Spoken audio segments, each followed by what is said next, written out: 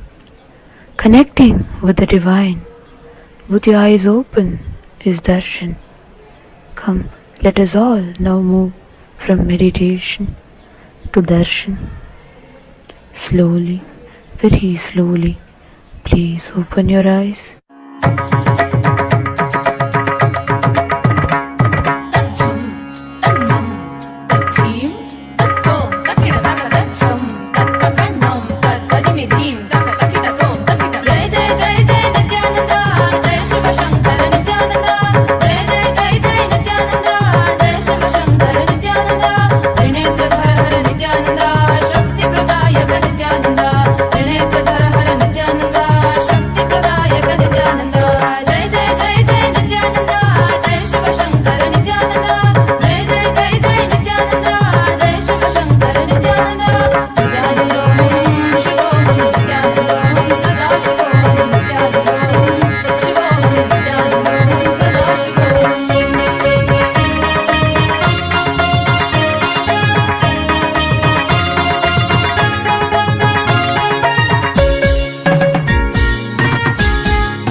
कैसे देखे पट्टी बंद कर आंखों पे हर बाधा हटा कर सब दूर दूर जो है कह जाएंगे कि सब देखते रह जाएंगे।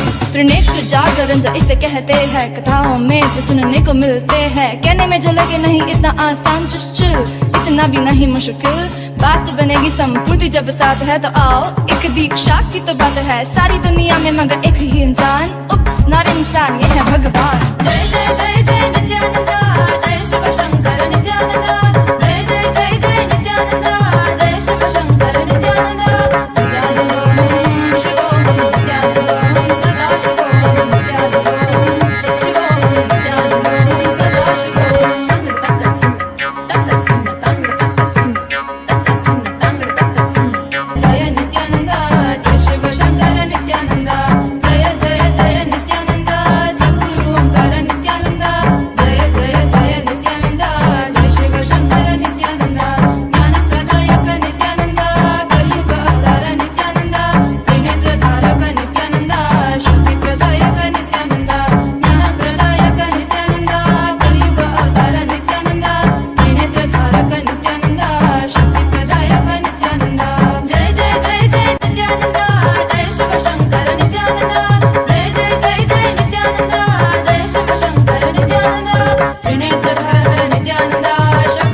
Suffering is all that we talk about, confusion, delusion, and everybody's stressed out. The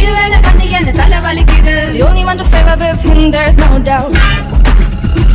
He's a Dashiva, Mahadeva, he's an avatar of everything at his feet. So feel free, just let it be.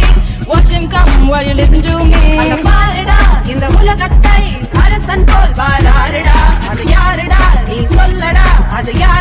Should I tell you who's here? None other than Nithyananda. Jagat Guru Nithyananda.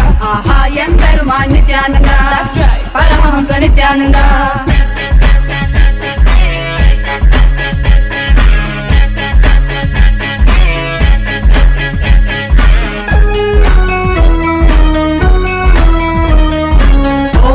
Nityanandai, Namo Namo Nityanandai, Om Namo Nityanandai, Sadashivaya Om, Om Namo Nityanandai, Namo Namo Nityanandai, Om Namo Nityanandai, Sadashivaya Om. Nityananda Sadashiva Mahadeva say, Nada Guna Jadamudi me say, I see you and that track, my heart goes stuck that. Marina Nina Pakumuna Yanoda say.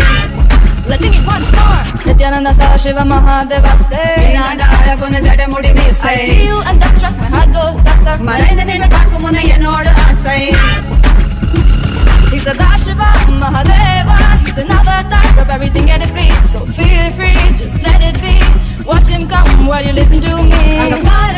இந்த உலகத்தை அரசன் போல் வாராருடா இந்யாருடா அவனே தான் Sivan Avataran எம்பெருமானிடா None other than Nithyananda Jagat Guru Nithyananda எம்பெருமான் Nithyananda That's right Paramahamsa Nithyananda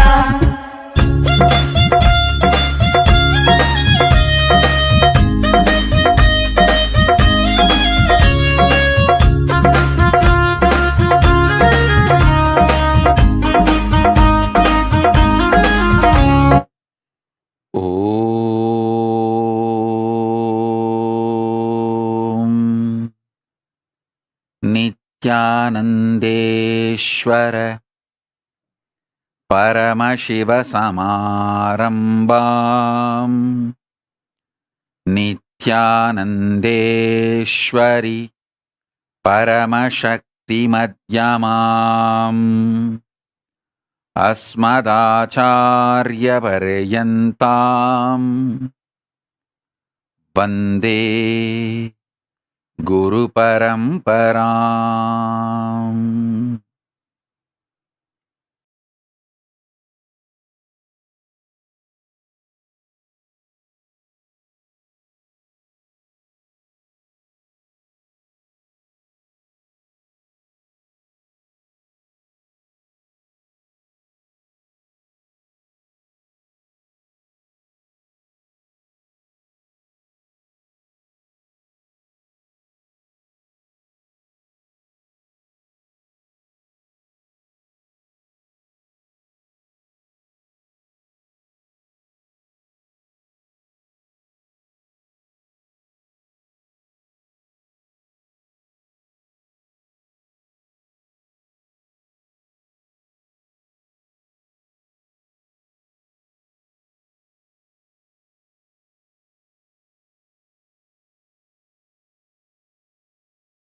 I welcome you all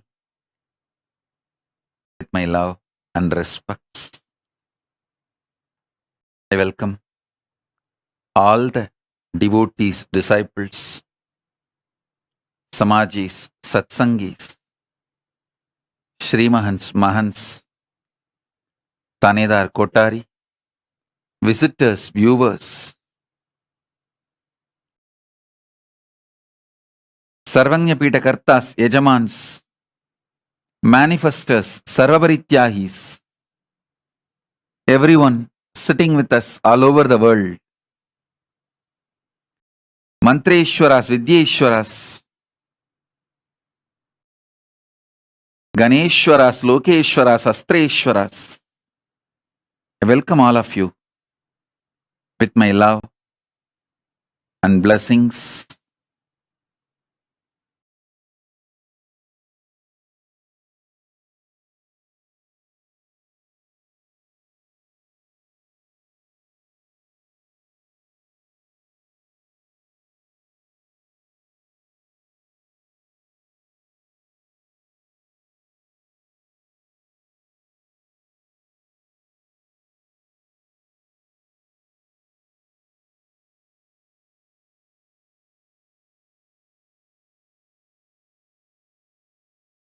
Paramashiva's message directly from Kailasa.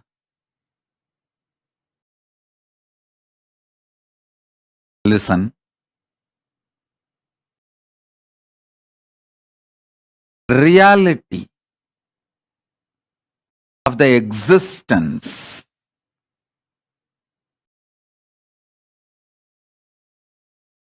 manifests as consciousness in you as Paramashiva in Brahmanda, in macrocosm. In the macrocosmic level, the reality of existence is Paramashiva. In the microcosmic level, the reality of existence is consciousness.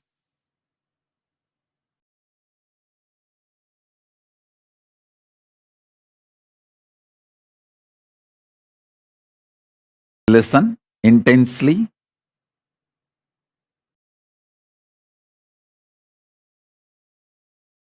The fifth force, consciousness.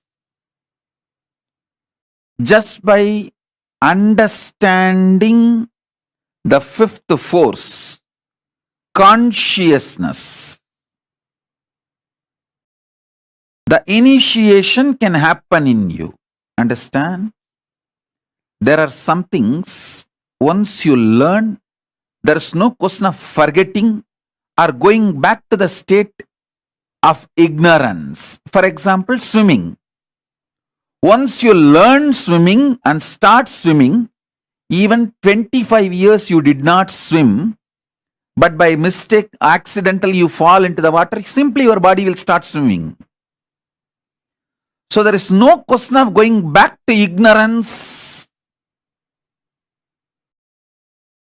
When some of the knowledge gets into your biomemory, same way cycling. Once you learn cycling and did it successfully, even 25 years you did not touch the cycle, doesn't mean you will forget it. Simply when you get the cycle again, you will start cycling. There are many great possibilities and powers. Once it gets into your biomemory, there's no going back to the pre-knowledge period, the ignorance period. Some knowledge makes a permanent awakening, alteration in you. This knowledge about consciousness, the fifth force, will make permanent transformation, change in you. There is no going back to the space of ignorance or pre-knowledge zone.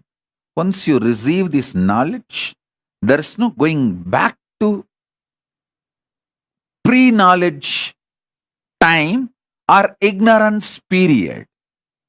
Listen, I'm going to initiate all of you by giving you this conscious reality.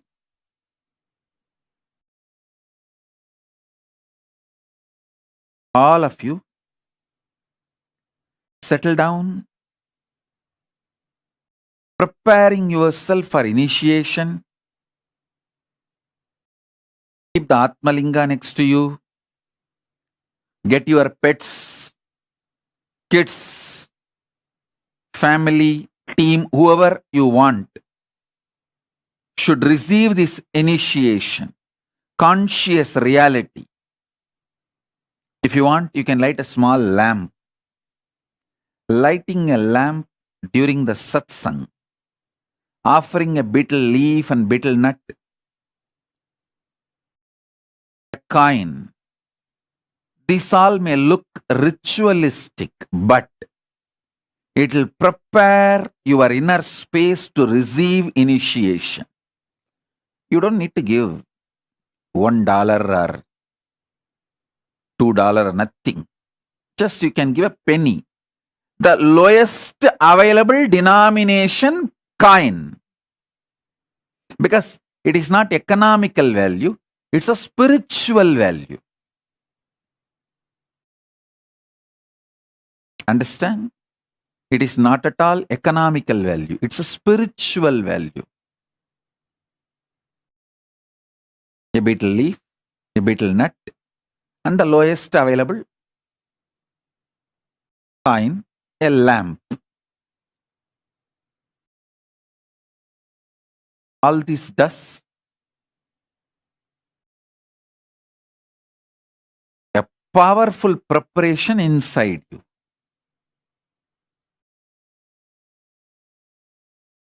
Now listen. I'll also be doing a question answer, live question answer.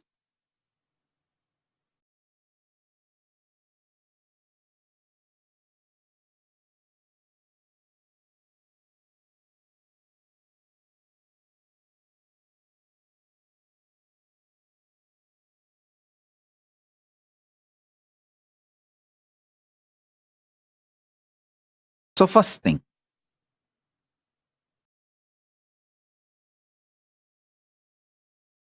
the first force human beings decoded is the power of gravity, gravitation force.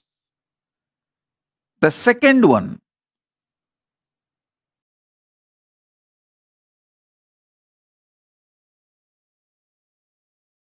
electromagnetic force.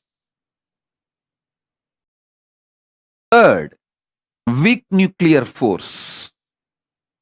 Fourth, strong nuclear force. The fifth force is reality. Of course, it's not that just with the fifth it ends. No. With the fifth, it enters into a different space altogether. There are 6th, 7th, 8th, 9th, 11th, 12th, 13th, 14th, up to 14 dimension. Different forces exist. 14th force is that absolute Paramashiva, Turyadita.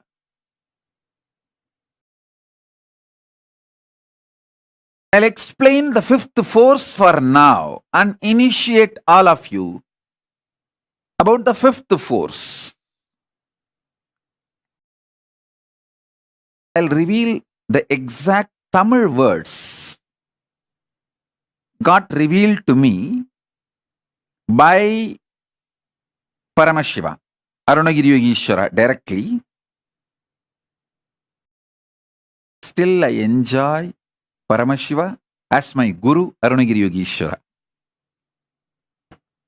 Even though he became one and the same, my Guru Bhakti is so overflowing. It's like a gracie, not crazy, cranky, all put together and beyond. It's a gracie.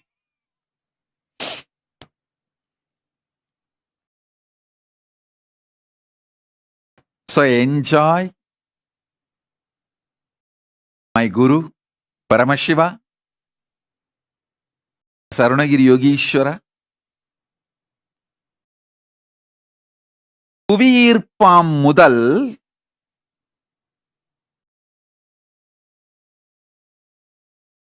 மின்காந்த அலைவீச்சாம் 2 சிறுவனுவாம் சக்தி 3 பேரண்டப் பேரணு 4 இருப்பின் சக்தி 5 இலங்க 6 7 8 9 10 11 12 13 14 பயிற்று துலங்க 5 முதலில் அறி.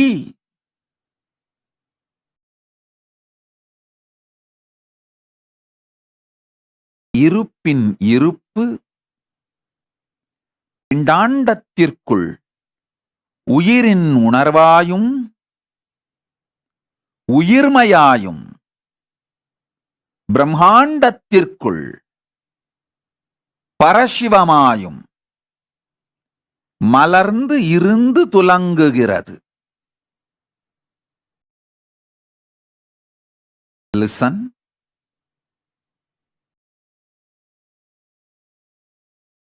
greatest that can happen to human being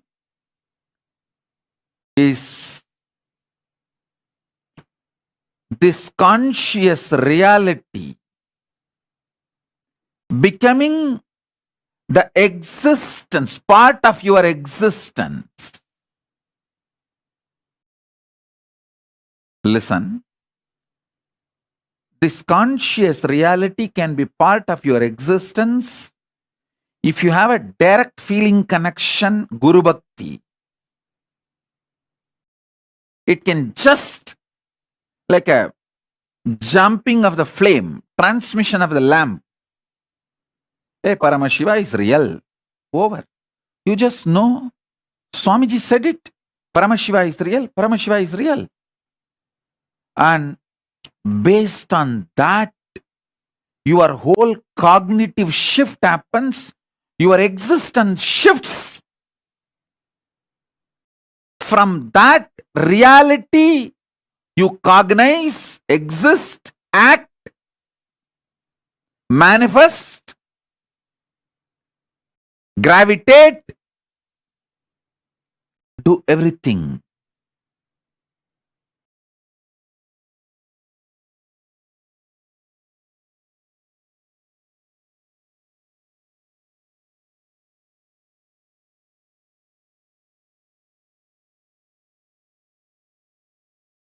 If you are not fortunate enough to have that kind of a Guru Bhakti, then at least listen to the Sankhya I am giving.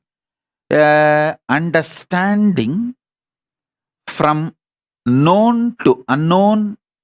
Then when the unknown becomes known, from that known to the next unknown. And when that unknown becomes known, from that known to the next unknown, this Sankhya which I am showing, at least move along with it. So you can start internalizing. On Vijayadashmi day, I revealed when my 41st Chaturmasya was completed, I revealed this. The gravitation force happens in the Brahmanda, happens as greed in Pindanda. What is greed? Nothing but trying to expand, multiply, gravitate, pull,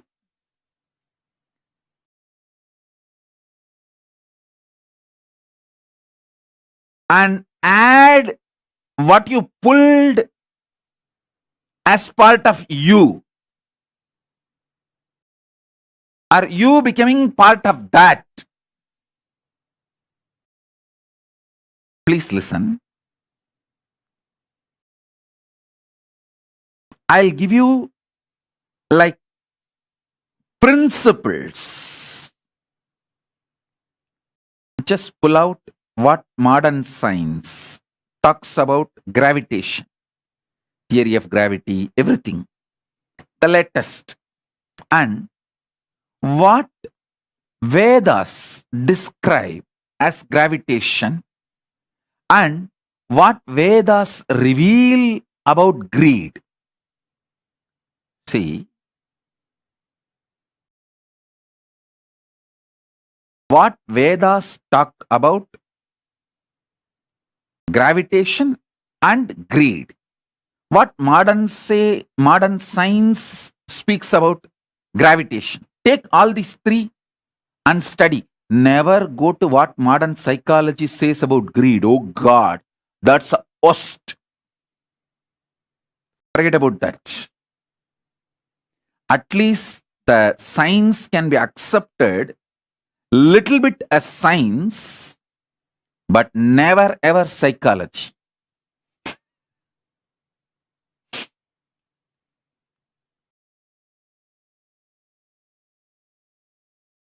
What Vedas and Agamas describe about gravitation, what Vedas and Agamas describe about greed, and what modern day science describes about gravitation, theory of gravity, everything.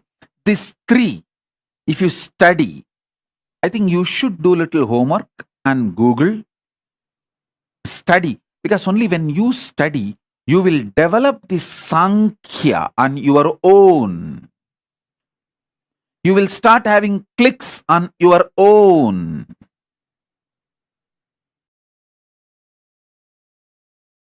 I can give you a lot of references.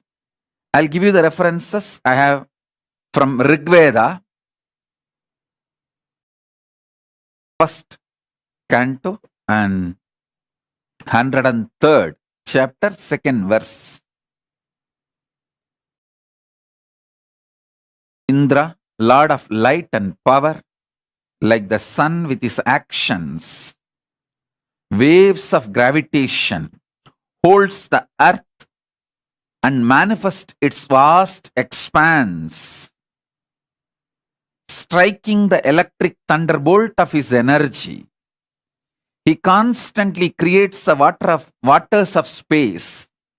He breaks the cloud formed in the Rohini constellation, striking over its shoulders, and releases the showers of rain on the earth. That glory of yours, Lord, which is supreme and eternal,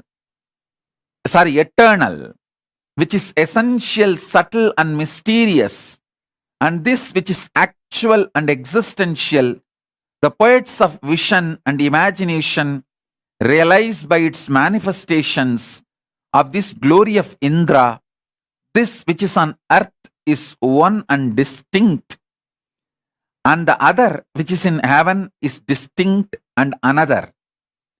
The two mingle in form and mature as one, just as two parties meet in the assembly, each with its identity, and become one community. I have collected some 20-30 references. I'll share the whole thing in the Facebook social media. You study it. I'll give you the fundamental principle connecting the whole thing. Understand?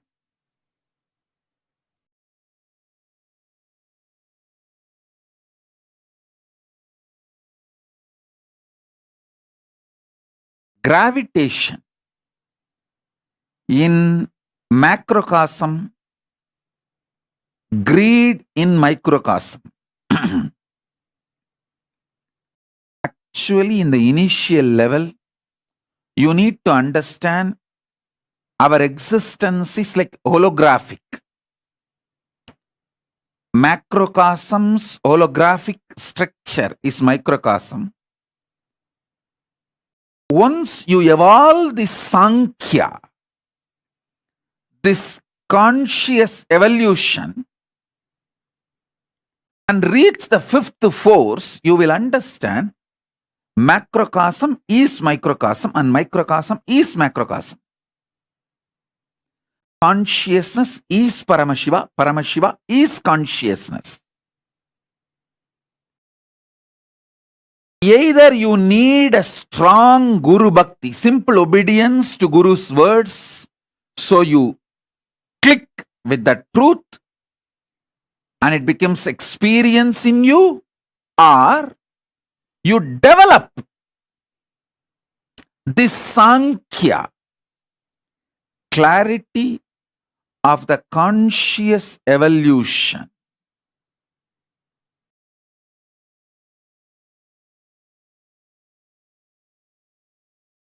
Rishi Pippalada explains in the Prashnopanishad, the mother divinity in the earth helps the apana by supporting it. As per the Ayurveda, apana is the force equivalent to gravity, present in the middle of the body. In all living beings, it aids bodily functions of ingestion, taking in of food, digestion, the process of moving and breaking down food, into absorbable nutrients, excretion, discarding the body, ways such as defecation, micturition, urination, parturition, giving birth, all these actions. Listen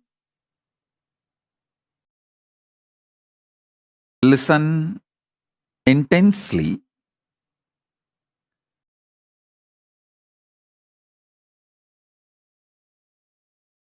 I'll put all the references I'm referring now in the satsang.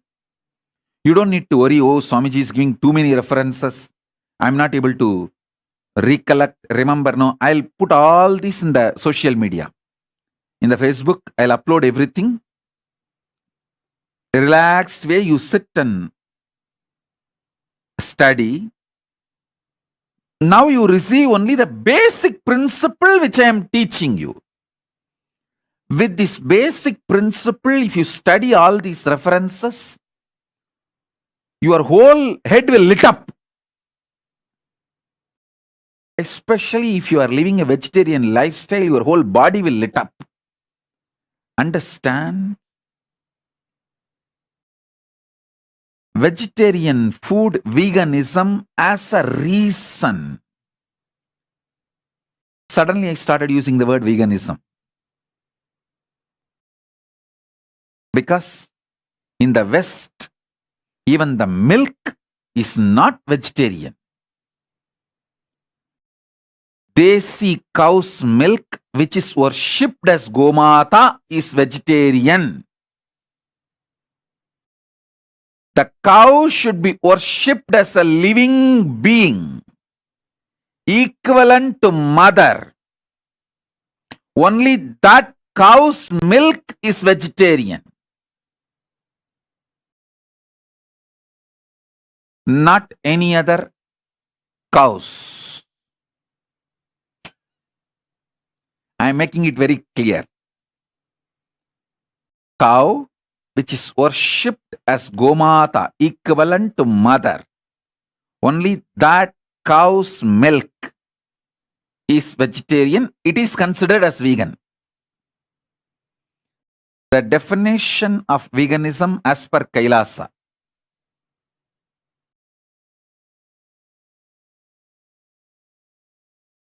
Definition of veganism as per Kailasa. Cow milk from a cow which is worshipped, revered, equivalent to mother. And the products made of that milk is part of veganism, vegan diet. Not any other cows or any other dairy products. I am making it very clear. Some people are telling, oh, in the West, the cows are treated badly. Go to India. India has gone to the same level of West. India also, only the traditional mutts, monastery, goshalas, cows are treated with respect and love and worshipped.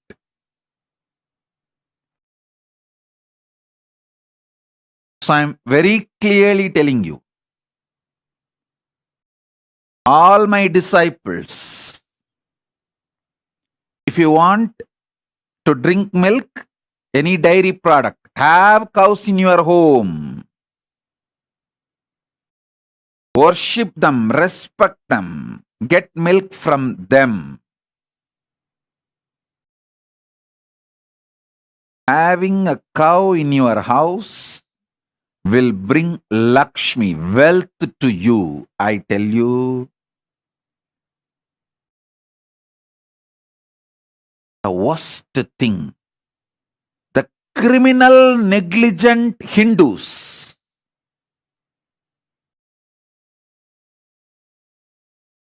I want to popularize this word, criminal, negligent Hindus.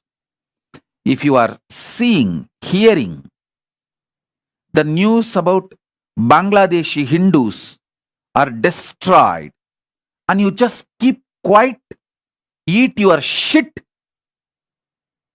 and live your third-rate life, you are a criminal, negligent Hindu, and your son, your next generation, is not only not going to be Hindu, you don't have a right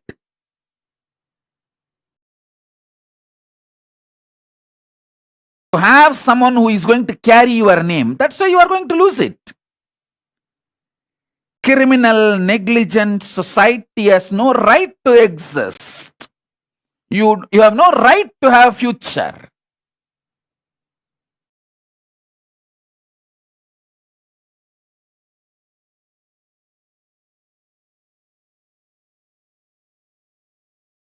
One of the worst thing these criminally negligent Hindus tell is they always think the Hinduism will be protected by somebody else. To justify their criminal negligence, they think, oh, Sanatana Hindu Dharma, it can never be destroyed. Bloody. Dash, dash, dash, dash, dash. Put beep sound and fill all the dirty words in this gap.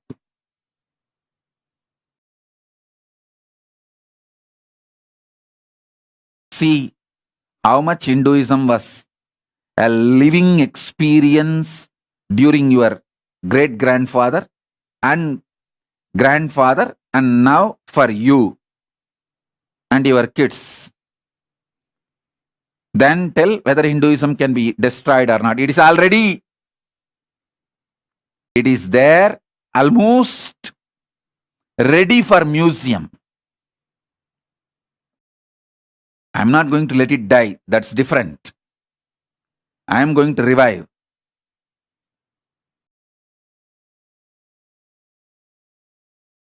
But be very clear.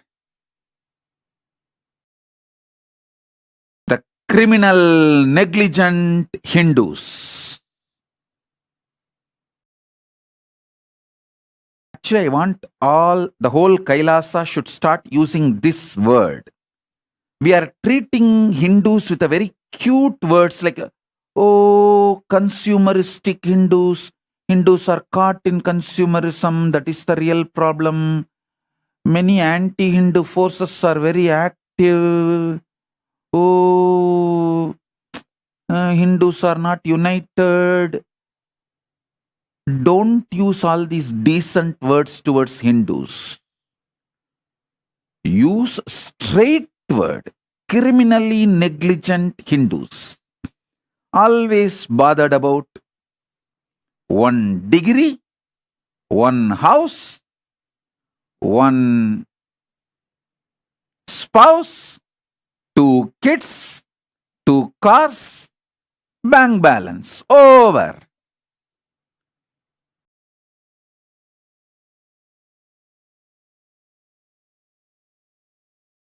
When you lose your next generation to atheism and other religions or consumerism or just any other lifestyle and ideology, coming and crying, oh Swamiji, I lost my next generation. They are not following me anymore, following Hinduism anymore. Not only they are not going to follow Hinduism anymore, they are not going to remember your name. And you fellows after death go and suffer in the Pitruloka without any Pitru or Pinda. Be very clear. Unless your next 7 generation gives you the Pinda, you are going to rot and die in Pitruloka. These are all not false lies. You will rot and die in Pitruloka if you don't take the responsibility for your next 7 generation to follow Hindu tradition and give you the Shraddha properly. If you have given Shraddha, you will see the mantra not only for your forefather, their forefather, it is for 7 generation. Be very clear. If you want a peaceful existence after death, Make sure your 7th generation follows Hinduism and gives you Shraddha properly. Otherwise, get lost, rot in the Pitruloka. These are all not false.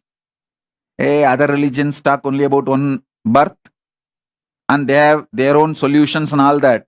Hinduism is very clear. If you are a born Hindu, the greater science of life, the truth of the cosmos is this. Stop being criminally negligent. Learn to keep your next 7th generation Hindus and living, practicing Hindus. They should give proper Shraddha Pindadarpana to you. Only then you are going to be in peace in the Pitruloka.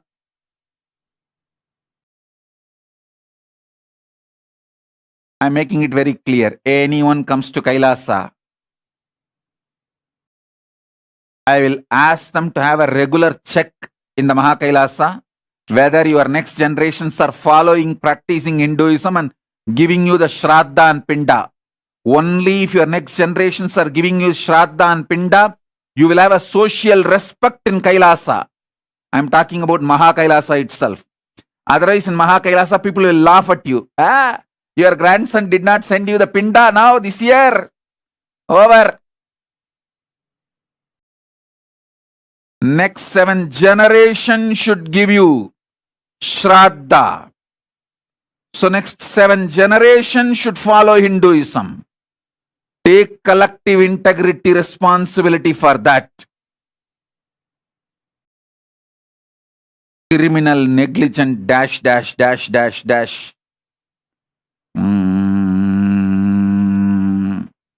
Put the beep sound and fill all the filthy words in that gap.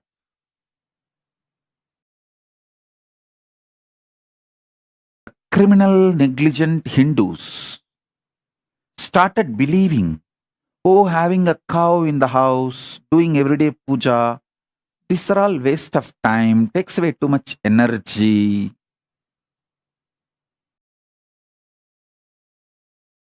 Why don't you stop cooking? Just eat your shit itself. So cooking time will be saved. Very easy. You just shit and eat the same. That becomes more practical, time-saving lifestyle, na?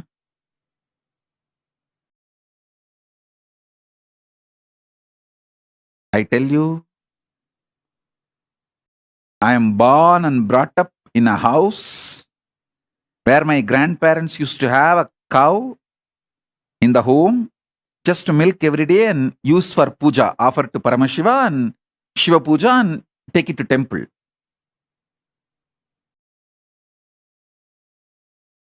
The amount of auspiciousness the house used to have. Wow. Every day morning that go puja, all that.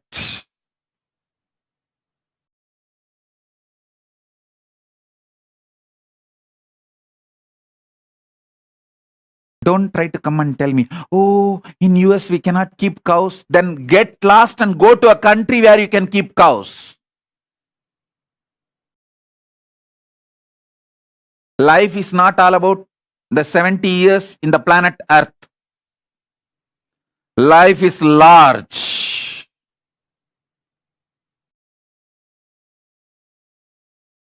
Life is large.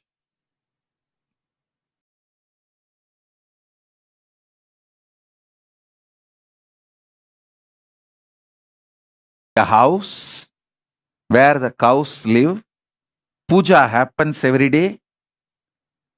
The whole house will be productive 10 times more because every day you need to pull yourself, drag yourself out of bed and you need to be active. You cannot just sit in your cell phone whole day.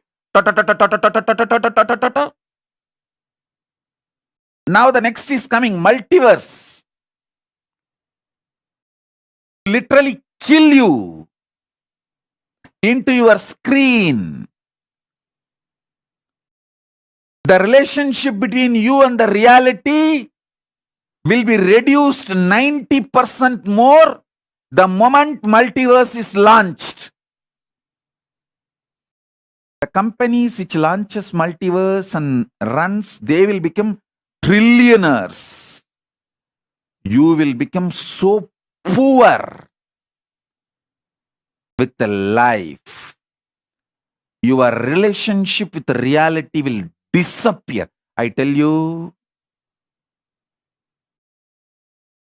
every day, even if you spend 10-15 minutes with cows,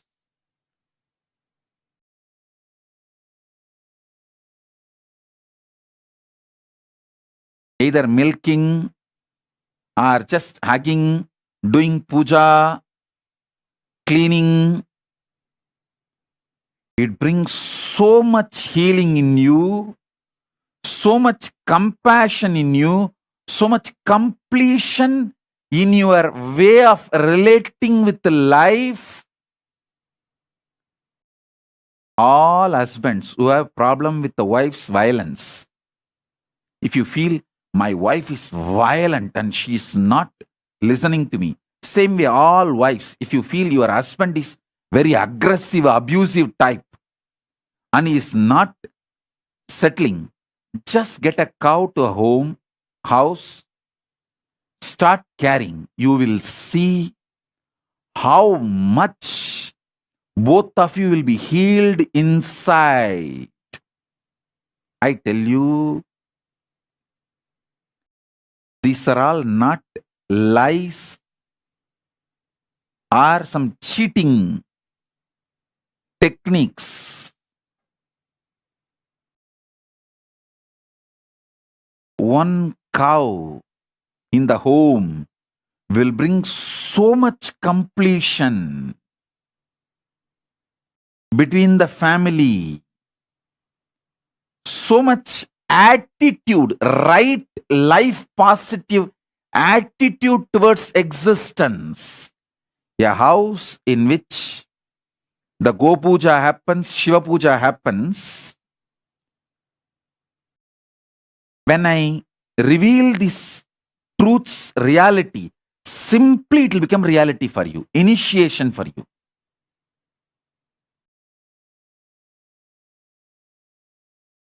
If you just have a cow, do Shiva Puja every day, teach all this to your kids. Literally, it is equivalent to having Goshala, Devalaya, and Gurukul in your home. Your house has become a Kailasa ecosystem. Naturally, you will have few books, my books, so that will become Jnanalaya. A simple Tiruvannamalai village Hindu lifestyle is what I made it into big and made it as a Kailasa ecosystem and took it to whole world. That's all.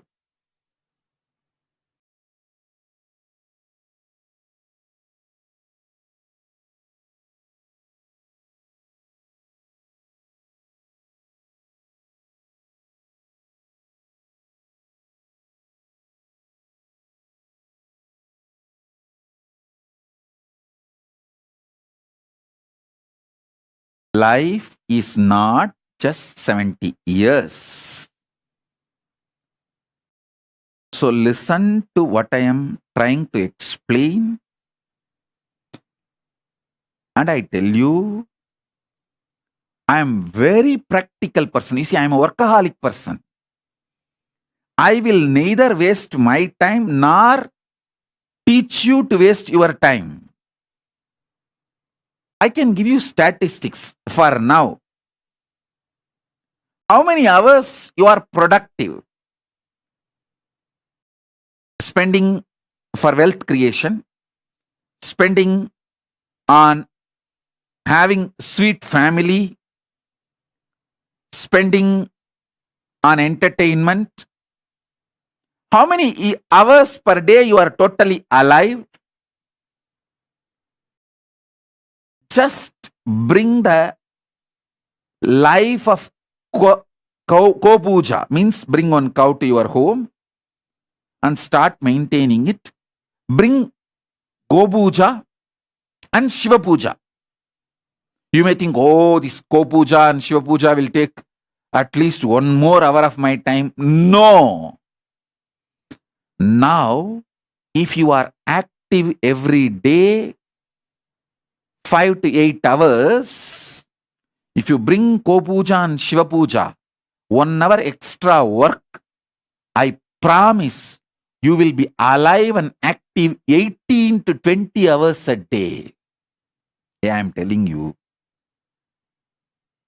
I am not an impractical person. Just see.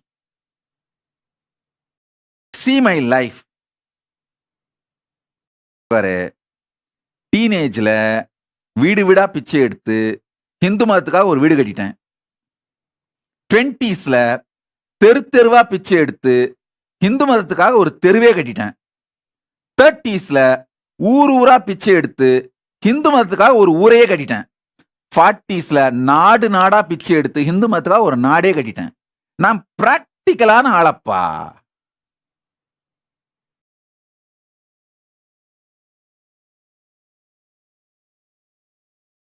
I'm the most practical person.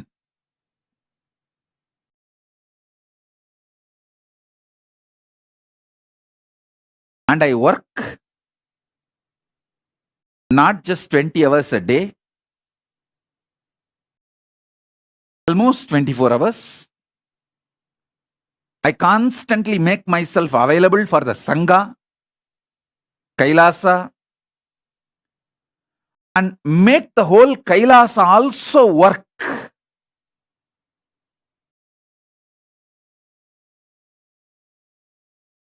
So listen with a little sincerity.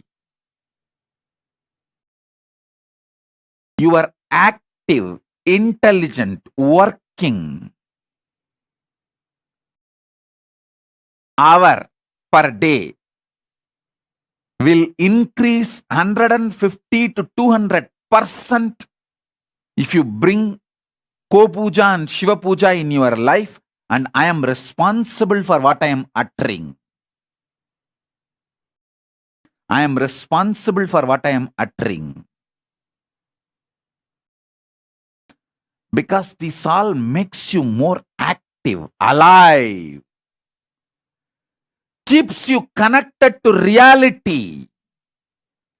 Not that stupid screen 24/7 drill, daga, non-defying.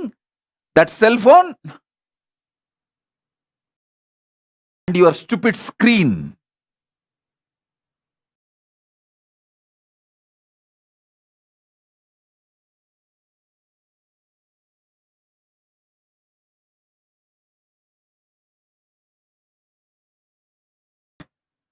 All criminally negligent Hindus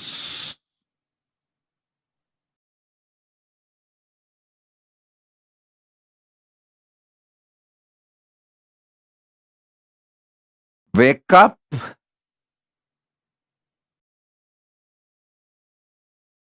I will never teach something to waste your time. I keep myself productive and keep all of you extremely productive.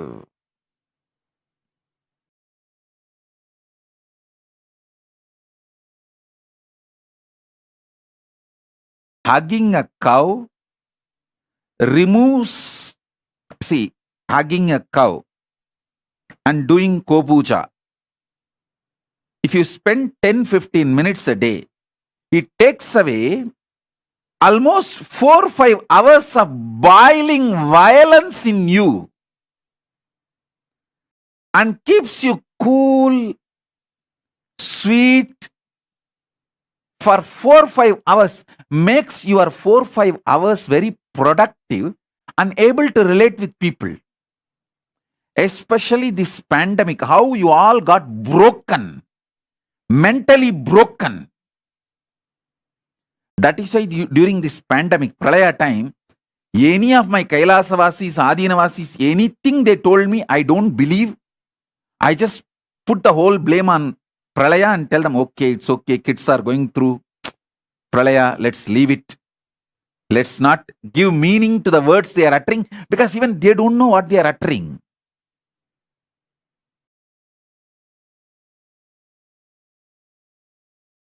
The impact of pralaya on you will drastically reduce if you just keep a ko-puja, Shiva puja.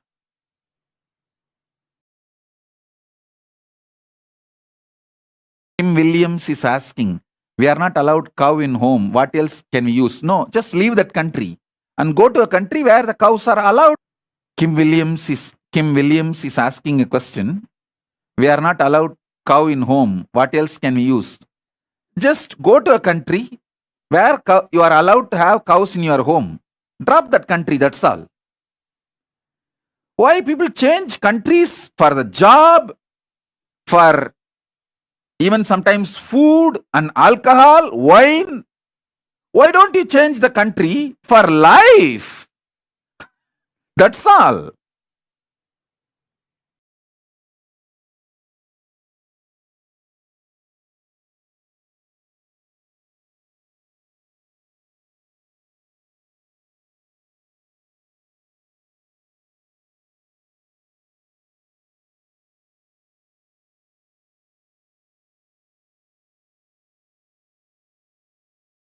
Alicia Maurice is asking, Swamiji, can we do cow puja to cow photo? Then just get enlightenment also as a photograph. Don't ask for enlightenment. Don't drink cow milk. Have the photograph of milk and lick that and get satisfied. And have the photograph called enlightenment. Write in a paper enlightenment and lick that paper, eat that paper, and satisfied that you are enlightened. Don't ask for enlightenment.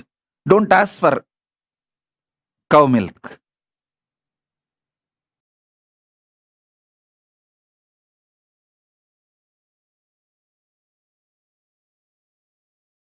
All our temples in USA also should work with the local governments and get the legal proper approval, permission, and start having desi cows and start doing ko-puja every day.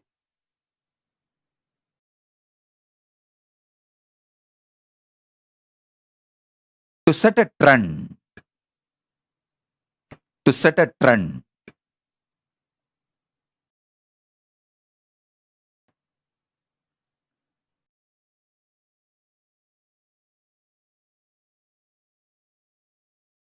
These criminally negligent Hindus all the time trying to use my name for their criminal negligence. No, don't. I am a talking God, God who talks back nicely.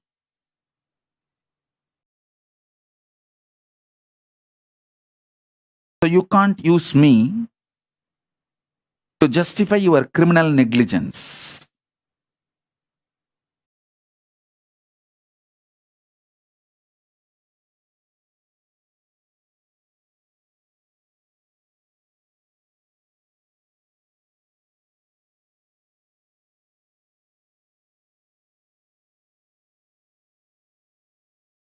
If you are seeing, hearing the news about Bangladeshi Hindus getting killed, destroyed, raped, butchered, and keeping quiet, you don't have a right to expect your daughters not to get raped by the anti-Hindus, the same guys who are raping the Bangladeshi Hindu women. Their kids are going to rape your daughters and your sisters, your next generation. Don't think you are safe.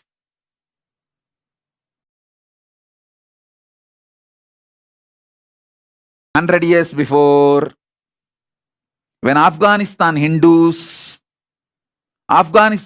women were getting raped, The Indian Hindus kept quiet. Pakistani Hindus kept quiet. Then 60 years before, Pakistani Hindus were getting raped. Indian Hindus kept quiet. Then this generation, Bangladeshi Hindus are getting raped. Indian Hindus are keeping quiet. Next generation, there will be nobody called Indian Hindus. That is where you are heading. And you are still believing your criminal negligence can be justified. The same people who are raping the Bangladeshi Hindu girls, actually the Bangladeshi Hindu girls are now getting raped. Those kids who are born out of that rape, they will come and rape your daughters and granddaughters in India. That's what is going to happen. That's where you guys are heading. Criminal, negligent Hindus. I want this word to be, this should be hashtag trending in all social media. Criminal, negligent Hindus. Your negligence is not casual, it is criminal negligence.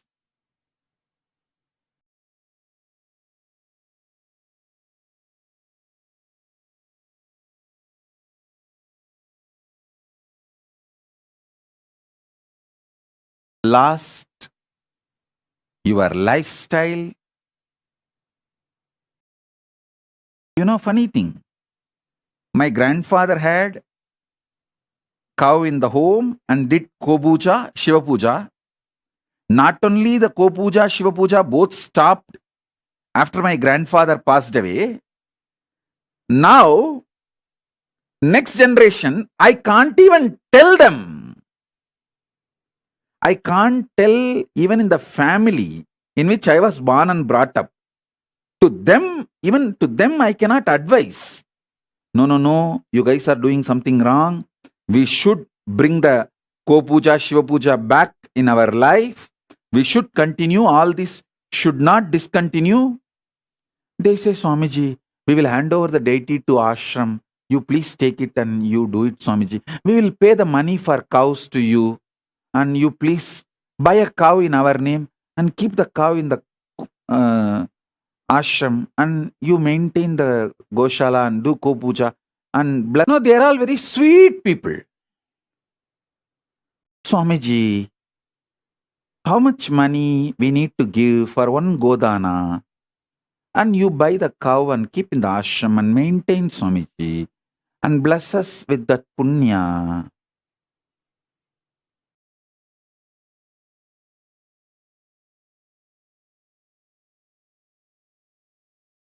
உள்ள பெக்கிறத தவிர மீதி எல்லாத்தையும் franchise பண்ணி விட்டானுங்கடா. ஆதாயம் இப்ப புதுசா ஒரு டெக்னாலஜியை கண்டுபிடிச்சு வாடகை தாயின்ட்டானுங்க. படுபாவீங்களா?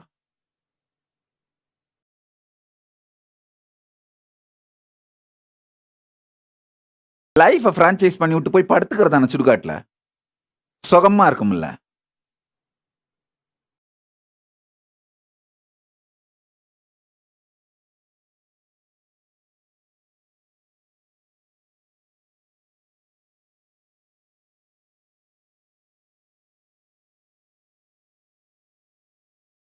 Listen.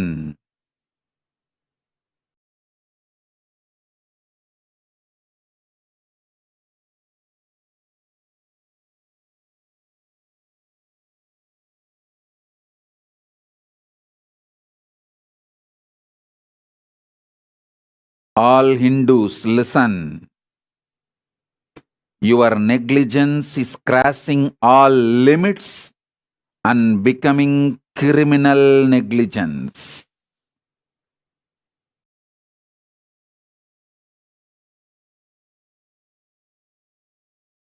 That's all I can say. Let me come back to the satsang subject I was talking.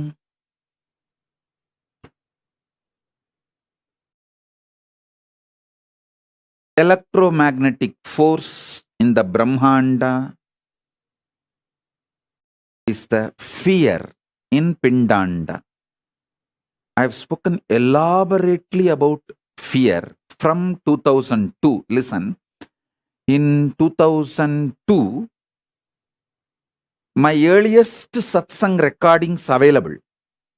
I have spoken elaborately about this fifth force. From 2002, 3,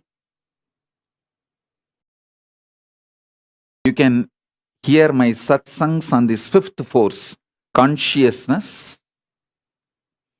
That time itself I have spoken elaborately about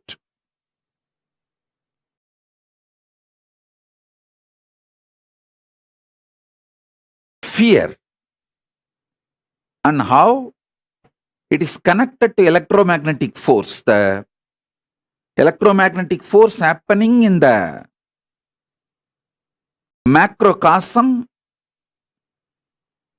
same when it happens in microcosm, it is fear. Fear happening in macrocosm is electromagnetic force, and electromagnetic force happening in the microcosm is fear. So study a bit all the laws of the electromagnetic force.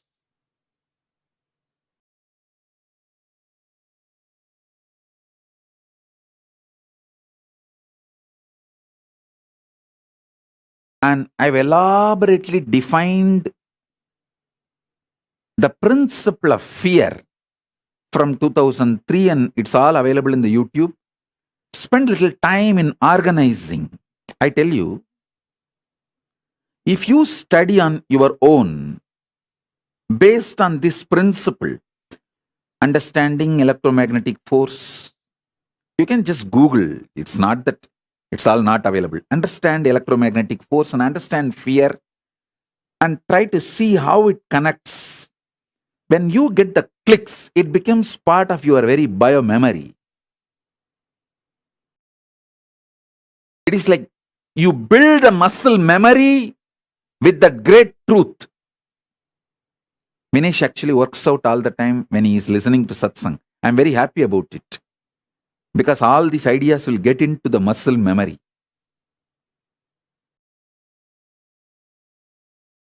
You can actually do gymming and workout, listening to the satsang, even yoga, or have your kids on your lap, making them sleep or making them comfortable, because all this will make these great truths get into your muscle memory. Even drinking coffee or hot chocolate is advisable during the satsang, because I have always seen multiple times Arunagiri Yogeshwara will keep a pot full of water. While he was giving the satsang itself, while he is teaching the truths, he will be touching that water and asking me to drink, sip.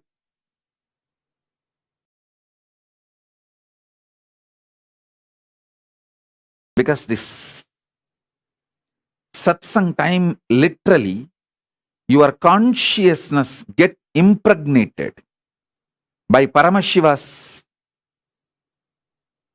manifestation, energy into your being.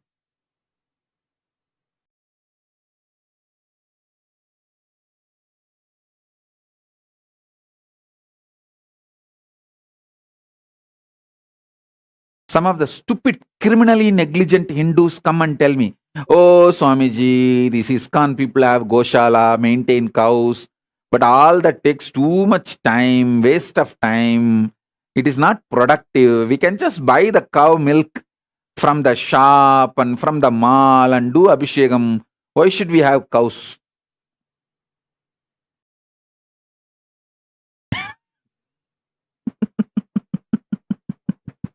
I think by now you guys know my answer.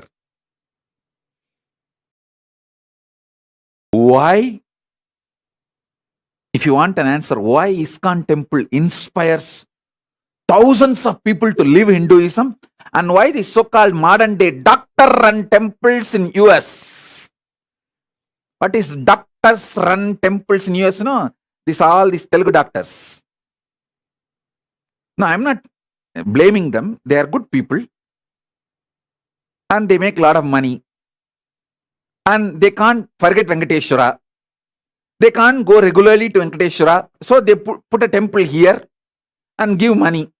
All this great, but they control the rituals as per their text message. They will have when they get a call, that's all. The whole Abhishekam is cut short. Time changed.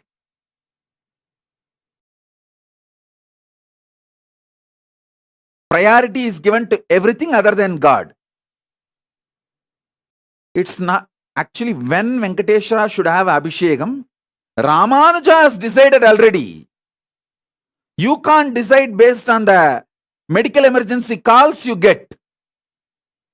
If you are not able to attend, okay, go and attend your hospital, nothing wrong. But don't try to interfere with the rituals. Why these Hindu doctor-run temples are not able to inspire even their next generation to follow Hinduism? And why the ISKCON temple is able to inspire millions, not just born Hindus, even the people who are born outside Hinduism, why they are all inspired to live Hinduism? Because they are not neo-Hindus. ISKCON is not neo-Hindus. They are traditional Hindus. They are reviving the traditional Hinduism. I wanted to make very clear statement. All my temples, Kailasas, all over the world should follow ISKCON's tradition of reviving the Hinduism as it is, not this neo-Hinduism. And all the shit this NRI run Hindu temples, they talk, oh, it's all just to justify their criminal negligence. With bhakti, with deep devotion, whatever you offer to Mahadeva, he will accept. Whatever you offer it to Paramashiva, he will accept. See, Kannappan offered even the pig meat. Why? Oh God. Kannappan offered his eyes also. You also give your eyes, then give pig meat.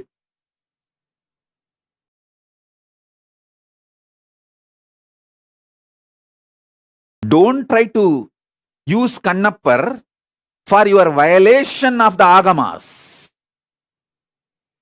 For these guys to violate Agamas and to justify their criminal negligence, these neo-Hindus will go to any extent. Mix and match. Use Vedanta, part and parcel here and there, to abuse Hindu gods.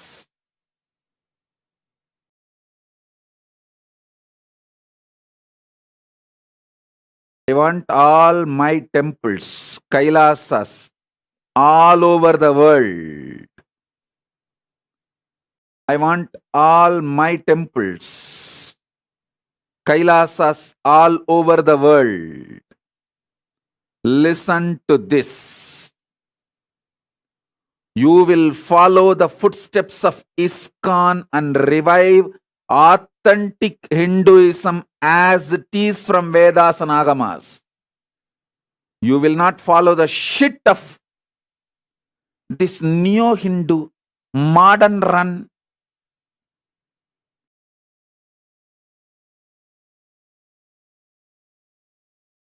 Hodgepodge, criminally negligent organizations. I'm making it very clear. See, I don't have a problem in NRIs running, they run the Indian centers and all that. They enjoy. Even next to our San Jose temple, there is an Indian center. Great. That's like a social organization.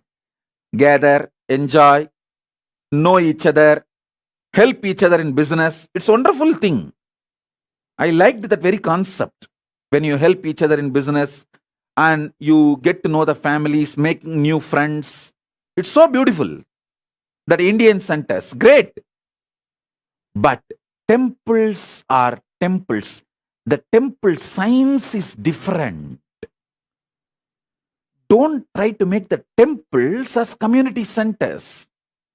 Temples are the place where Paramashiva directly lands from Kailasa and lives as Archavatara.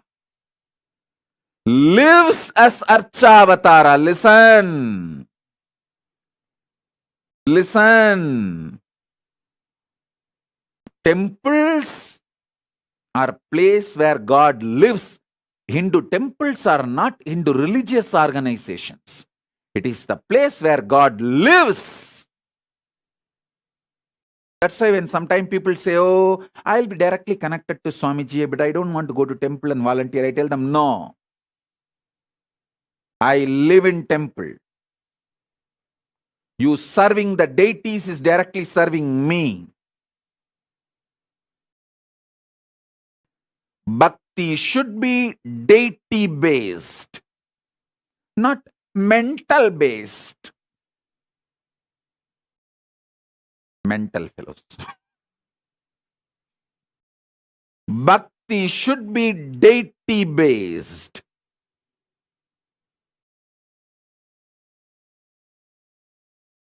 Don't use Vedanta to justify your criminal negligence. Don't use stupid ideas and principles to justify your criminal negligence.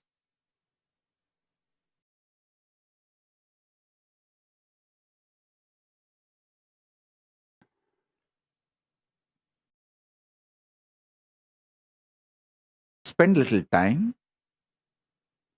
Understand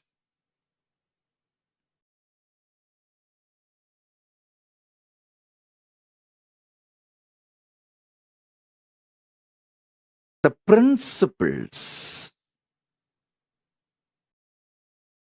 of how electromagnetic waves function, how your fears function.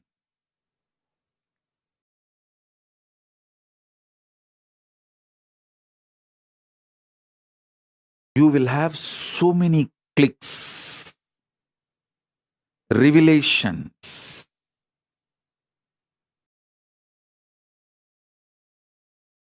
Same way,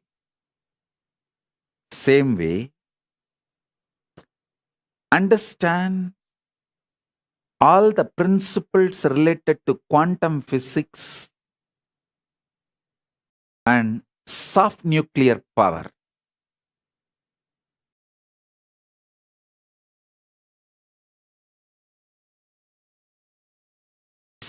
Theory about parallel universe, soft nuclear power, weak nuclear force, quantum universe, theories about atomic powers, energy, everything human mind has decoded is only to the level of weak nuclear force. Study that and see how a powerful cognition in you does the same in the macrocosmic level.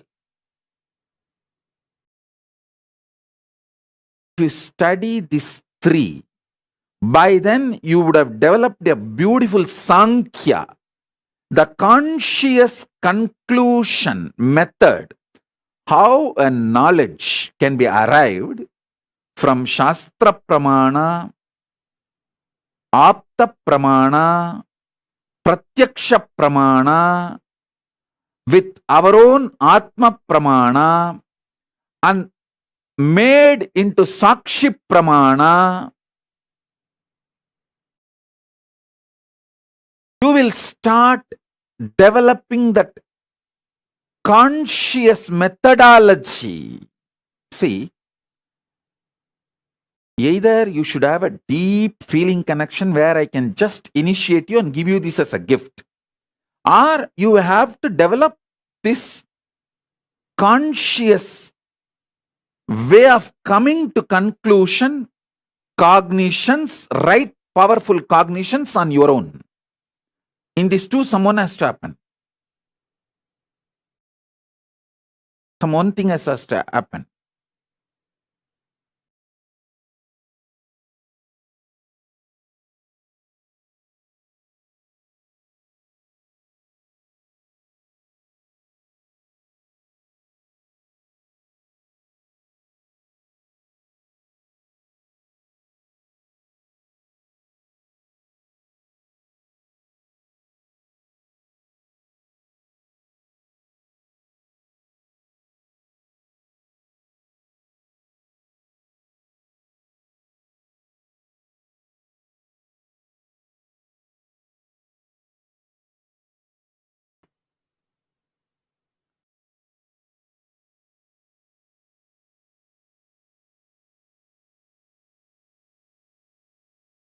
Each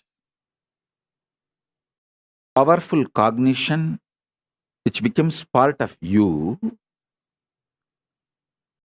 stays in you forever. It never leaves you.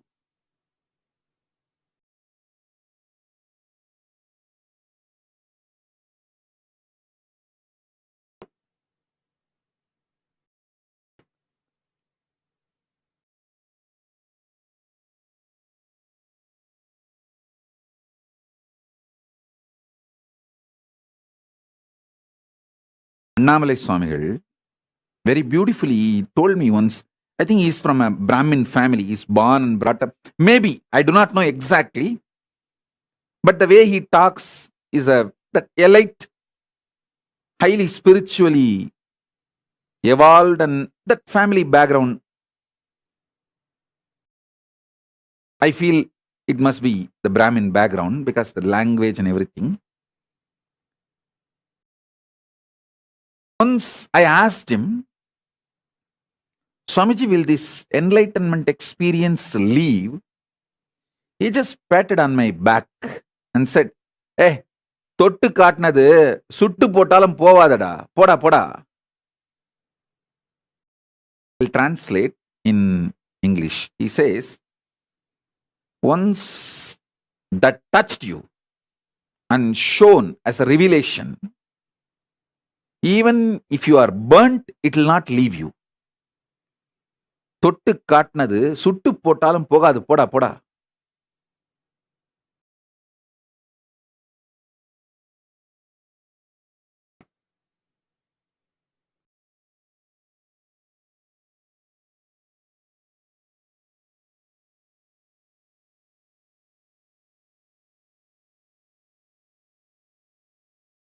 Now, whatever principles I am revealing,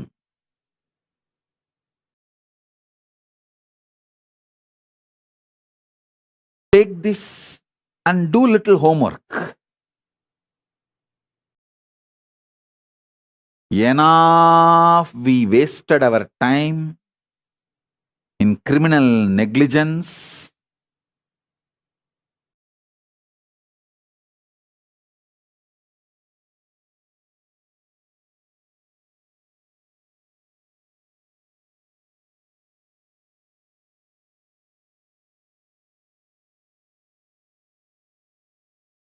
The way Hindus lost Hinduism last 100 years is unprecedented.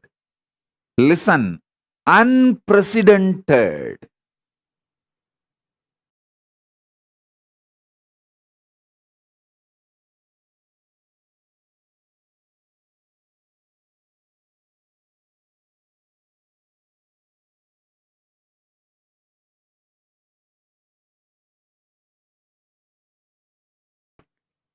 I sincerely feel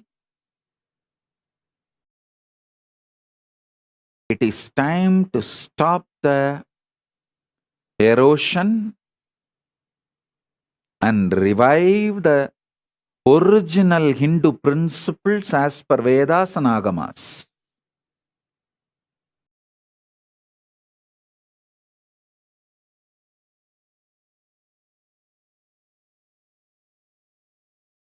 So these three principles today,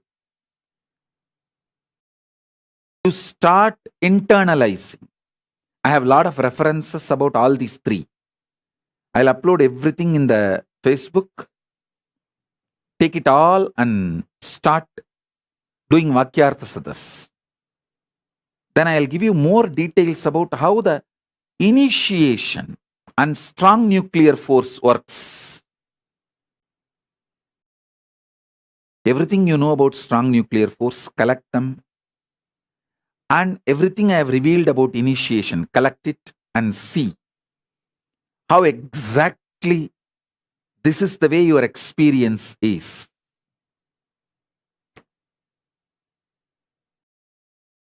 Then you will understand what I mean by the word conscious reality. How the conscious reality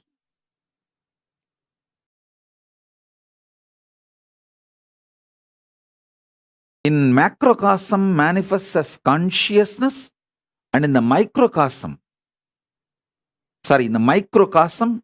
manifests as consciousness, and in the macrocosm as Paramashiva.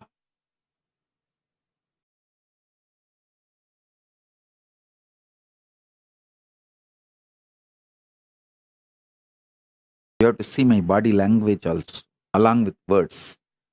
When you miss the body language visual and catch only the words, like me, how they missed it, without showing the visual, when you use only that word verbal, me, you will never understand. Because in that video, I'm clearly showing the cosmic me manifesting through this body, me, who stays in this body as me, through that me, and the me each one of you are feeling in you as me, in each one of you is talking to that me. Through visuals, I am showing very clearly the cosmic me is manifesting through me, which is in this body as me, and talking to all of you who are feeling the me in you. The me you are feeling in you, to that me, this me is talking. If you miss the visual and just get the verbal, you will miss the essence. That's why all those trolls, abusers, they take only the verbal. They don't show the visual. Because if they show the visual, then they know, then people will know that what I am talking is the greatest cosmic revelation, the greatest truth from the Vedas, the Shuddhadvaita Satya. And they don't want people to understand this great truth. They just pull only the verbal and words, and that also they distort it and cut and paste and misuse, abuse. Anyhow, forget about them.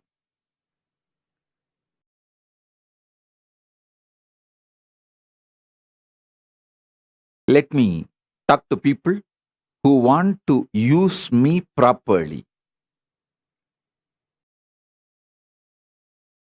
for whom I am useful properly.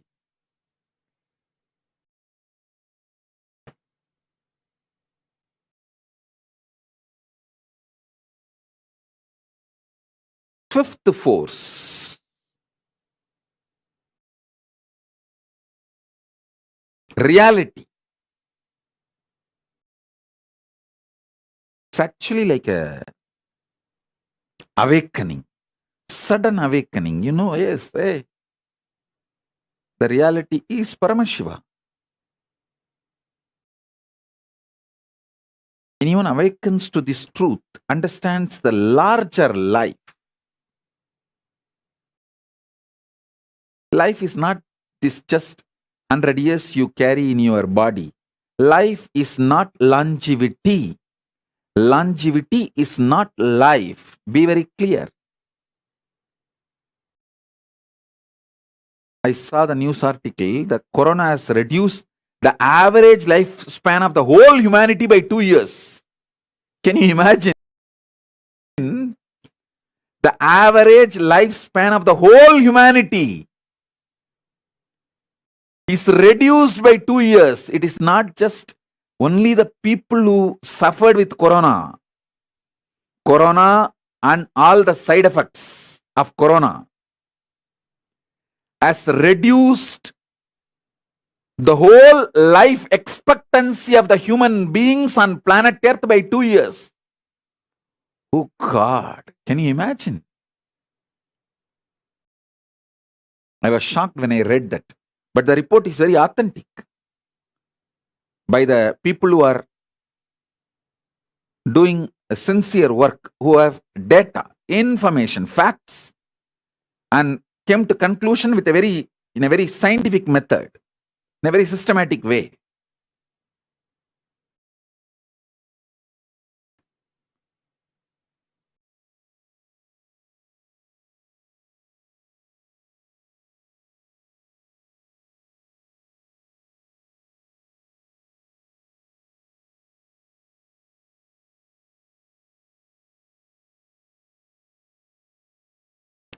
Reality. Listen. Reality is beyond deep sleep, dream, waking state. It is just real. Just few days before, I saw real. I was walking in the streets of New York. Somebody told me this is the street Prabhupada used to do kirtan and used to walk in the streets and do kirtan. I immediately bent and touched that road and bowed down and put that dust on my head.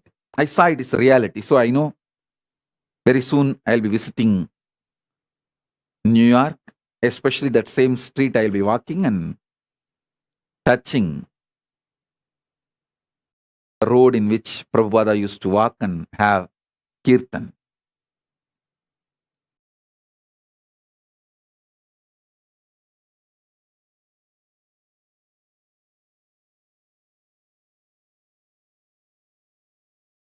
Listen, reality is not deep sleep, dream state, waking state. It's beyond these three. I can say all these three are included in reality, but all these three does not complete reality. See, you can't say just the deep sleep, dream, and waking state, all these three put together as reality. But in reality, these three are included.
Understand this elaborately?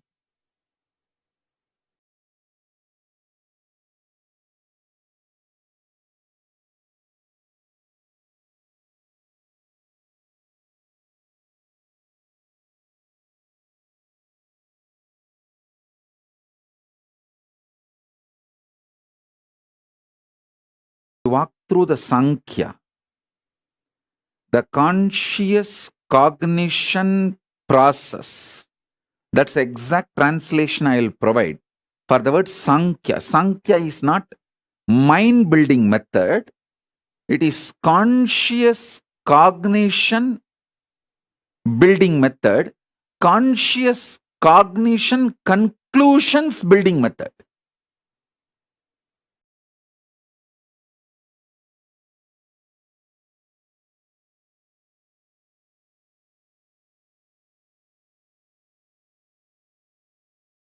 I'm trying to use more words to point the space. Actually, it's like a silver lining of the cloud. The silver lining defines the cloud because the cloud cannot be described or defined. I'm actually putting the silver lining, defining the silver lining, so through which you can understand what I am trying to demonstrate, what I am trying to highlight. Only the silver lining can be explained, not the cloud itself.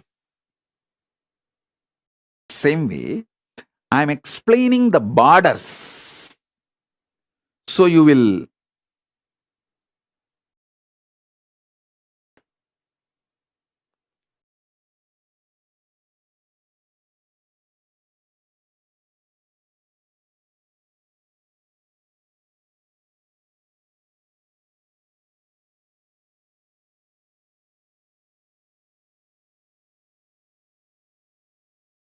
understand what I am trying to explain.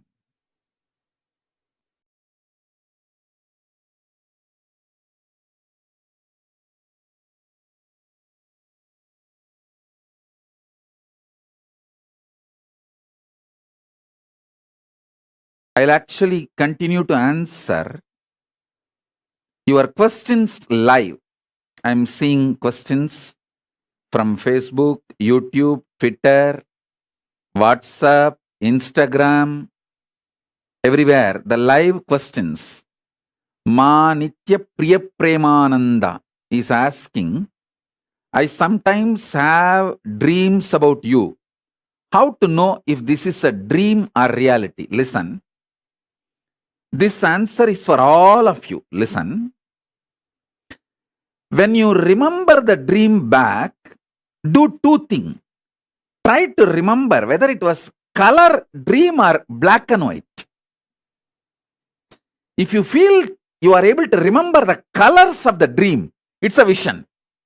Second, try to remember what is the smell you felt at the time in the dream. If you are able to remember the smell, relive, re-experience the smell of me which you saw in the dream, which you experienced in the dream. Be very clear, it's my darshan. I have come to you. It's straight darshan. It's not dream. It's darshan. Because only through breath, you, me, Paramashiva, all of us are connected. Listen, the breathing, the prana which is going inside your body and coming out, and the prana which is going inside my body and coming out, is directly connected to the prana which is going into the Paramashiva's Divya Sarira and coming out. So prana of you, prana of me, prana of Paramashiva, all is connected. Like Sutre Manigana Iva, Krishna says in Gita, How in the pearl mala, necklace, the thread, center thread connects all the pearls, like this mala. Paramashiva, this Rudraksha, pearl, everything is connected by one center thread. Same way, the prana in you, the prana movement, the breathing happening in you, and the prana movement in me, breathing happening, inhaling and exhaling, and prana movement in Paramashiva, all three are directly connected. All three are one and the same. So, if you can remember, re-smell the smell you felt in the dream when I visited you, then be very clear, it's a darshan, not just dream. So this too is the scale. Try to see whether the dream you are able to recollect in multicolor, was that in color or black and white? Are you able to remember that smell or not? That's all.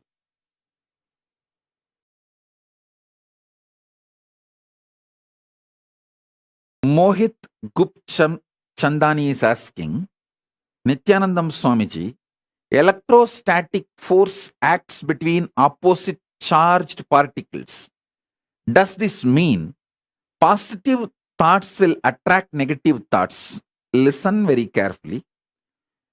The so-called positive thoughts cannot exist without the so-called negative thoughts. Like that is why this positive thinking and all doesn't work. Life positivity only works. Positive thinking does not work.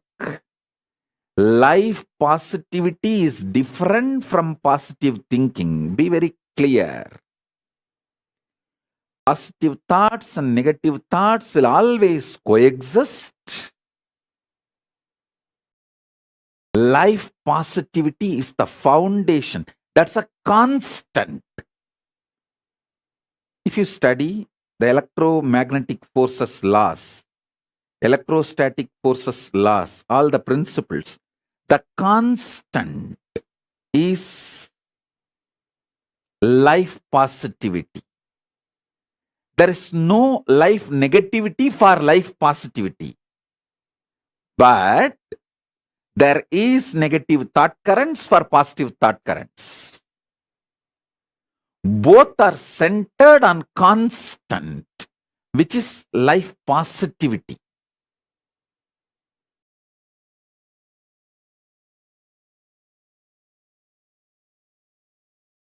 So please understand.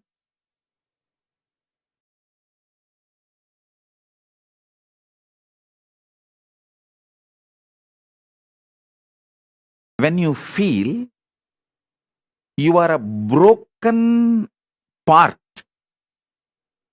you will always be afraid of the other pieces. If you know there is a constant which is in you, how much ever you have self-doubt, self-hatred, it will not go beyond certain limit. See, there are some people, they know, I fight with my husband, I fight with my wife, but I will never go to the extent of divorcing, leaving them. So that is what I call, even for your negativity, there is a limit. Even for your negative thoughts, there is a limit. Even for your self-doubt, there is a limit. So that self-doubt will have a self-confidence. Self-confidence will generate sometimes self-doubt. But both finally is established on the self. When you know that self's quality, that is life positivity. Self-doubt or self-confidence is like a self-doubt is negative thoughts, self-confidence is positive thoughts, but self is constant. If you know The self is rooted in consciousness. It is like a constant rooted on infinity. The constant, the principle of constant, rooted on the principle of infinity. Understand? Any one of you do little research, spend 3 months on this one principle. Principle of constant established on the principle of infinity, you will get Nobel Prize. You will get Nobel Prize because you will be revealed the science of number, exactly the state Ramanujam experienced. What the Mahalakshmi, Rajagiri Tayar revealed to Ramanujam, that space I am revealing to all of you. Understand and study.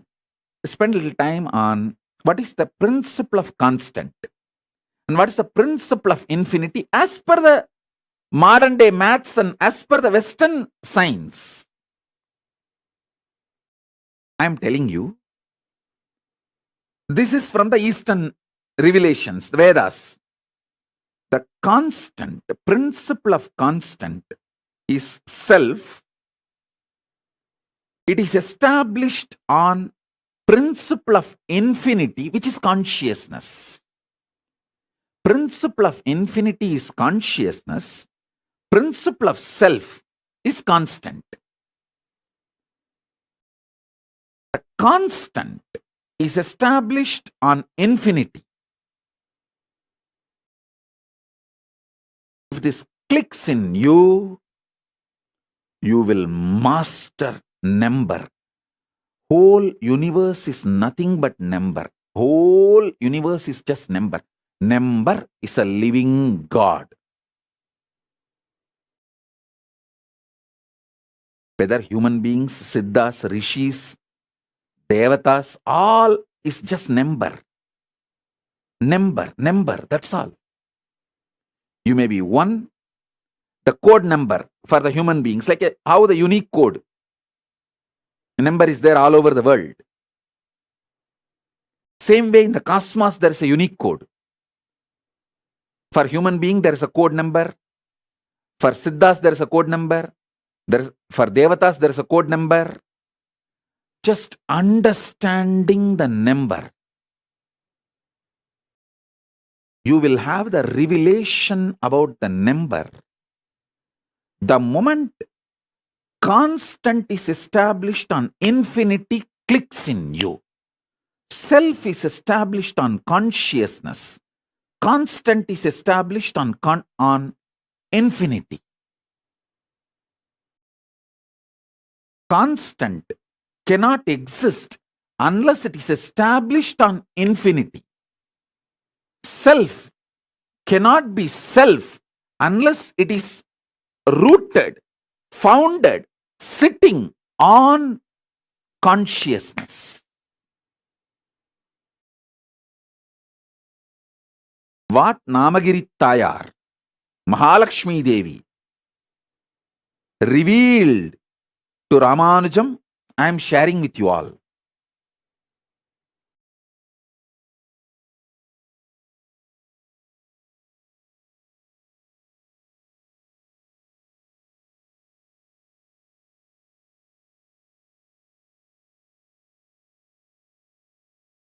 Sri Shivanyana Swarupananda is asking, how does Shraddha relate to someone who has performed Maheshwara Puja for themselves?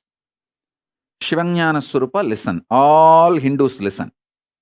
If you have performed Maheshwara Puja for yourself, when you reach Kailasa after death, I will not let you be without food and water.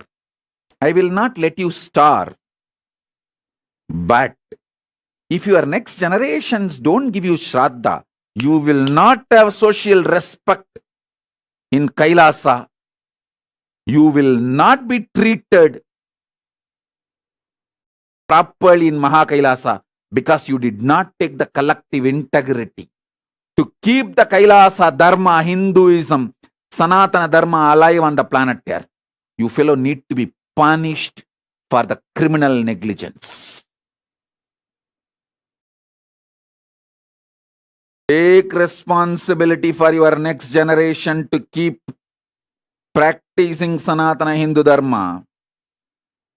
If you receive the Shraddha, that is the proof your next generations are practicing Hindus. If you don't get the parcel from Buloka, I will not let you starve. It's like in old age home, when you get gifts from your kids, how among the oldies you get little respect. Wow, still my son cares about me, still my daughter cares about me. I got a flower bouquet, I got a iPhone, I got a muffler. My granddaughter stitched some clothes for me and sent. How you feel the pride. Same way you will be respected in Kailasa if your 7th generation sends you Shraddha properly. I will not let you starve because you have done Maheshwara Puja to yourself, but you will not have the social respect if your next generations are not giving you the Shraddha. You have not taken the collective responsibility, then why should you enjoy the respect in Kailasa? Rot. I'll make the Chandala colony, and you be in the Chandala colony in Kailasa. Irresponsible, criminally negligent.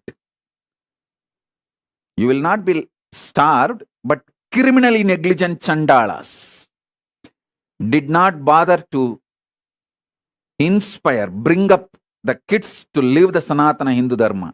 Just gave birth like a pig.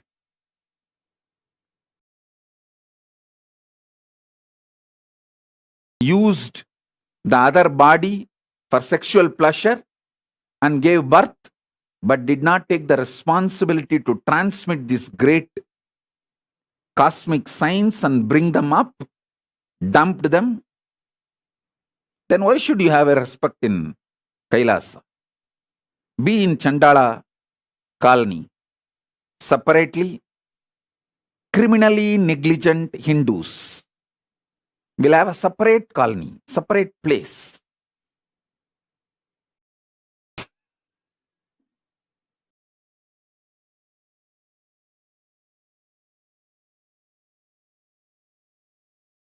Deepa Satish is asking, Swamiji, if a person did not marry and did not take sannyas also, then how to get Shraddha? Just rot. Either you should marry properly and keep that family tradition continue, or take sannyasa, and that sannyasa sampradaya continues, and sannyasa sampradaya does Maheshwara Puja regularly to all their ancestor sannyasis. For the sannyasis who were part of the sampradaya and left the body. So either one way you receive the Shraddha. If you have not done both, then rot. You have no liberation, you have no mukti, and you have no place in Pitruloka. Be in Batala, dark worlds, and rot. And don't try to use me or try to get any support from me for your criminally negligent lifestyle. Don't try to be like a neo-Hindu. Oh, Swamiji, please don't be so harsh and strong on us. You just tell us, give us some consolation. It's okay. You can chant Rama Rama 2 times. You can chant Krishna Krishna 3 times. You can chant Shiva Shiva 4 times. That is enough for your liberation. Actually, you don't even need to chant the 2nd time Shiva or 2nd time Rama. Just 1 Rama is enough for liberation. If you have that kind of an initiation and conscious reality. And when you don't have that conscious reality and initiation, don't try to use those statements to justify your criminal negligence. The shitty neo-Hindus, using all the great Vedantic principles to justify their criminal intelligence and trying to teach me Hinduism.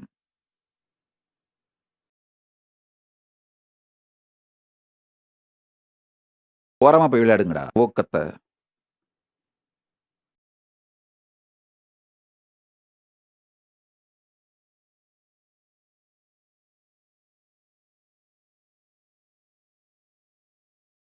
Kela Browserd is asking, what if you don't have a children and you are the only Hindu in your family?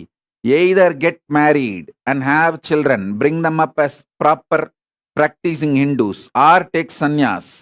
So that sannyas sampradaya gives you the Maheshwara Puja forever. It's your responsibility you do any one of this.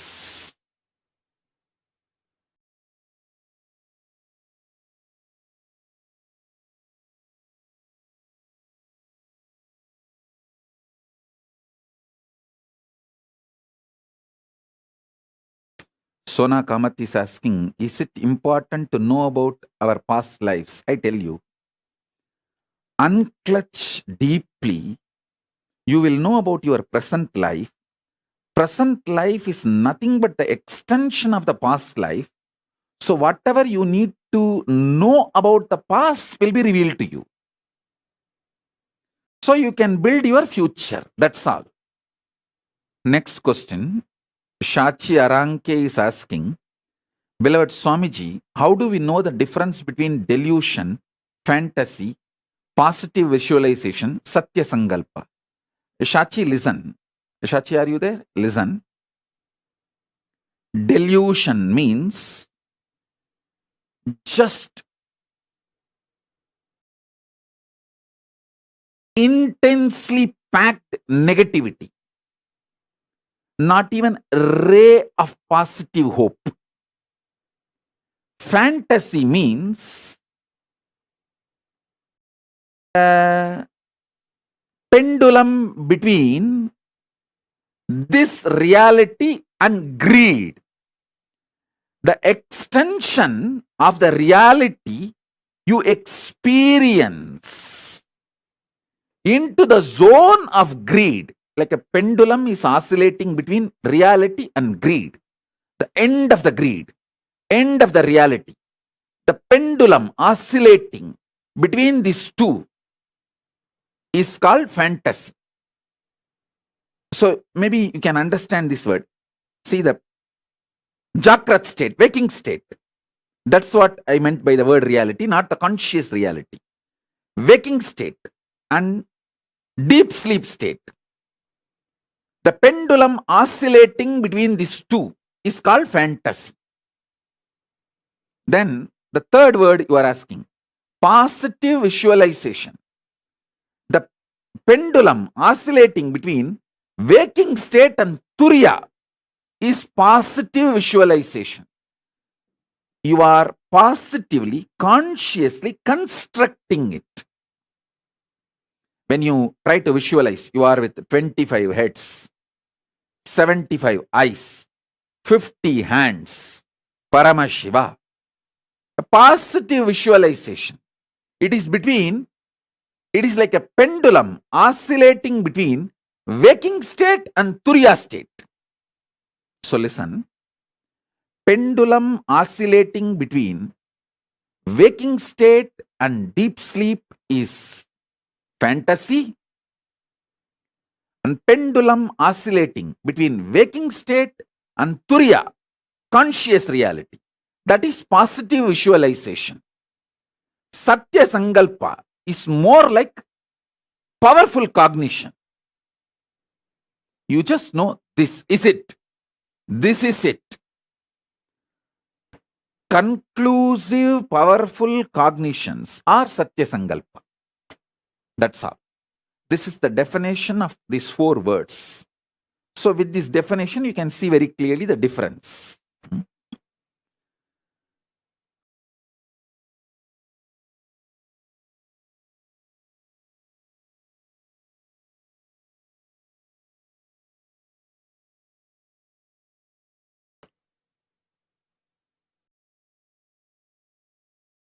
Mohit Gupchandani is asking, Swamiji, weak nuclear force is able to change the charges of particles via beta decay.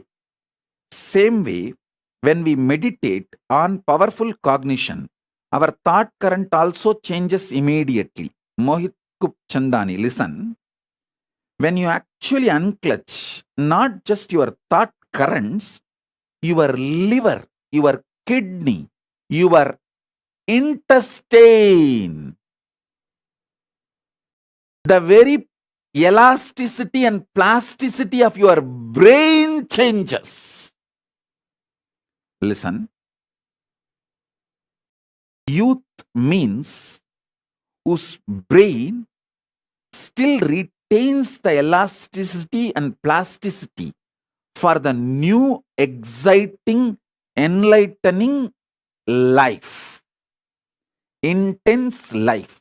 Youth has nothing to do with based on your date of birth, year of birth.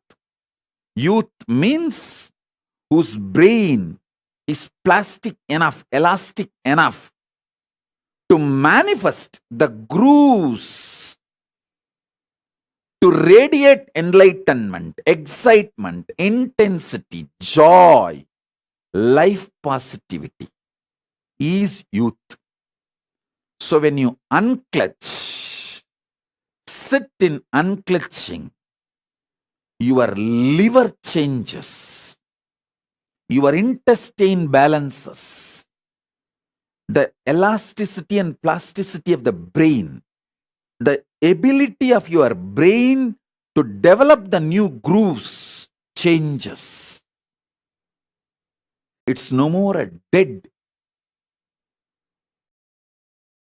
frozen stone. It's a living clay in which the new grooves can be formed.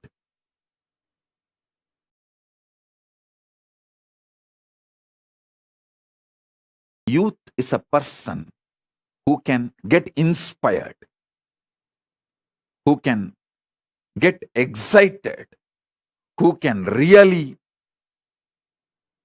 awaken himself for developing the grooves of enlightenment.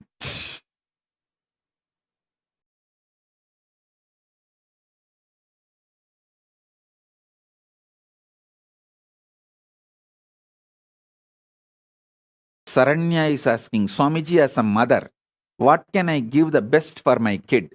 Give e-Gurukul. Don't come back and try to tell me and negotiate me. Oh, my husband doesn't agree. My dad doesn't agree. My father's granddaughters, cousins, machan is angry with you and he doesn't accept you. Don't come back to me with all these shitty stories. This is the best you can give for your kid. If you can give, give. Otherwise, do what you want. Get ready for your Bangladeshi neighbors to come and enjoy your daughters.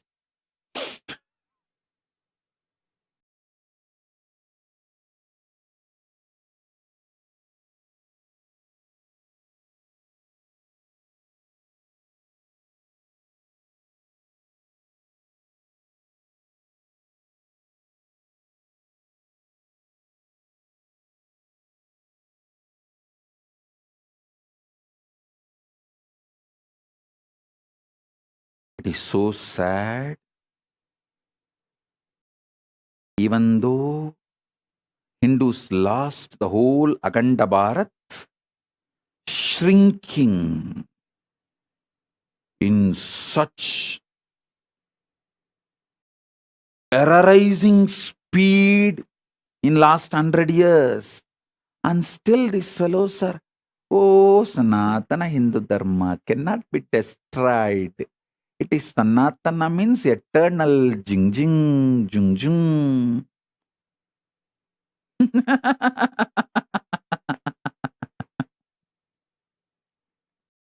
And they are trying to console me. Hey.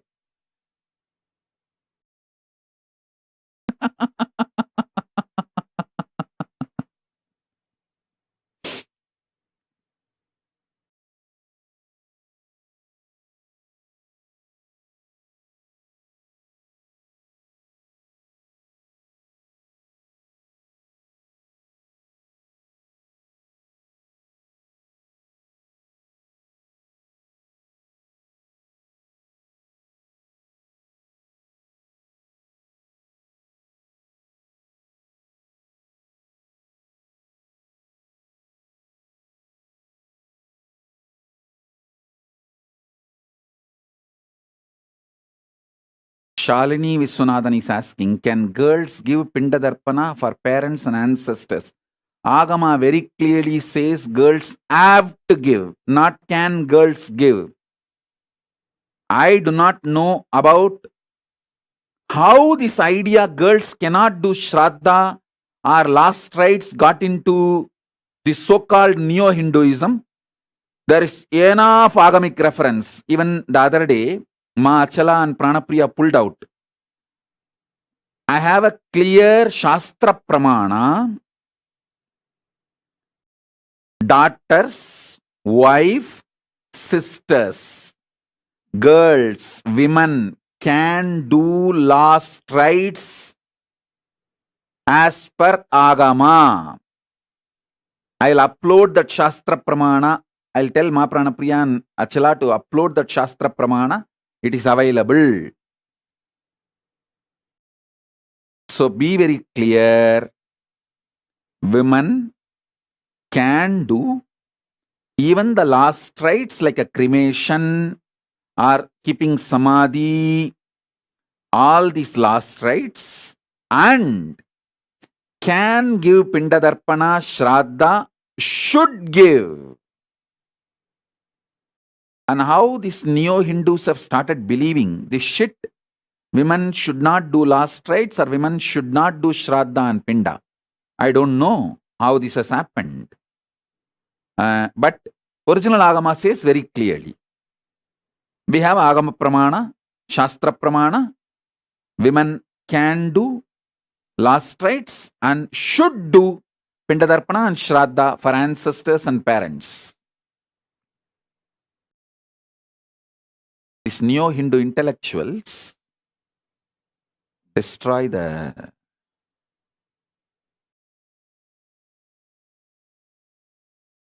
original Hinduism.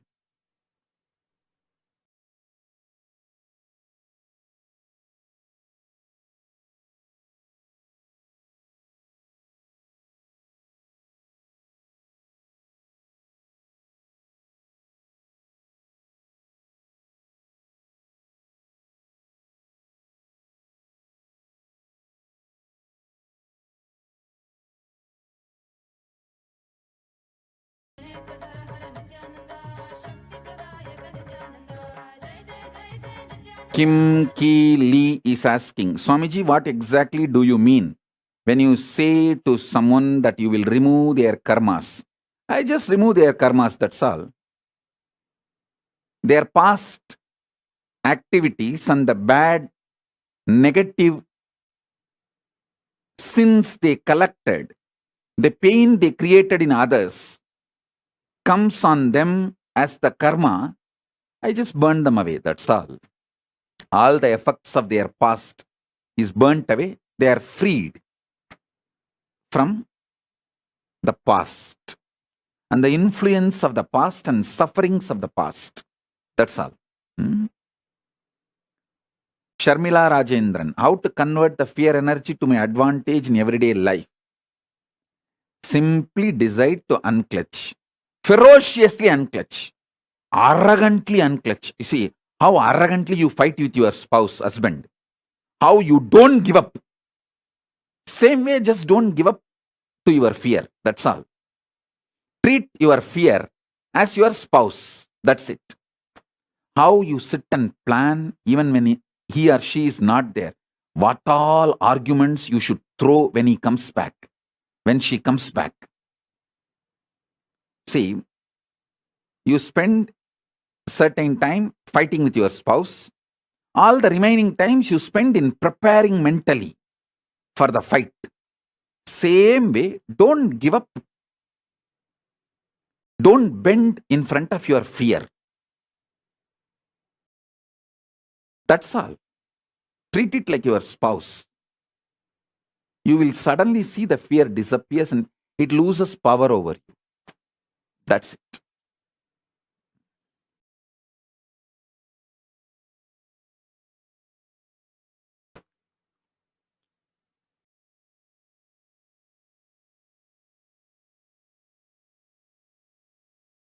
Maya Das. What is the vrata which should be observed for Skanda Sashti to create collective integrity?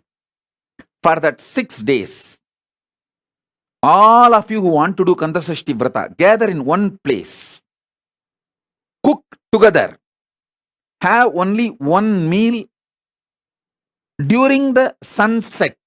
Whole day don't eat anything. Do Kanda Sashti Parayanam 36 times. Sit as a group from morning till evening. That 6 days take off. Whoever wants to do Kanda Sashti Vratam, all of you gather in one place. Stay in one place. Rent a place and stay in one place.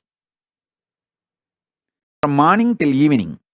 Do 36 times Kanda Sashti Vrata. Means Kanda Sashti Parayanam. Kanda Sashti Kavacham chanting. And evening, before the sunset, have only one meal. All of you cook together, work together, cook, offer it to Subramanya, and eat before going to bed. Late night, do Rudrabhishekam. Listen, in Hindu tradition, in Agamas, doing Rudrabhishekam to Subramanya is tradition. Night is the time the third eye of the Paramashiva opened up for the Subramanya to manifest. So night time, do Rudrabhishekam. After the sunset, do the Rudrabhishekam to Subramanya.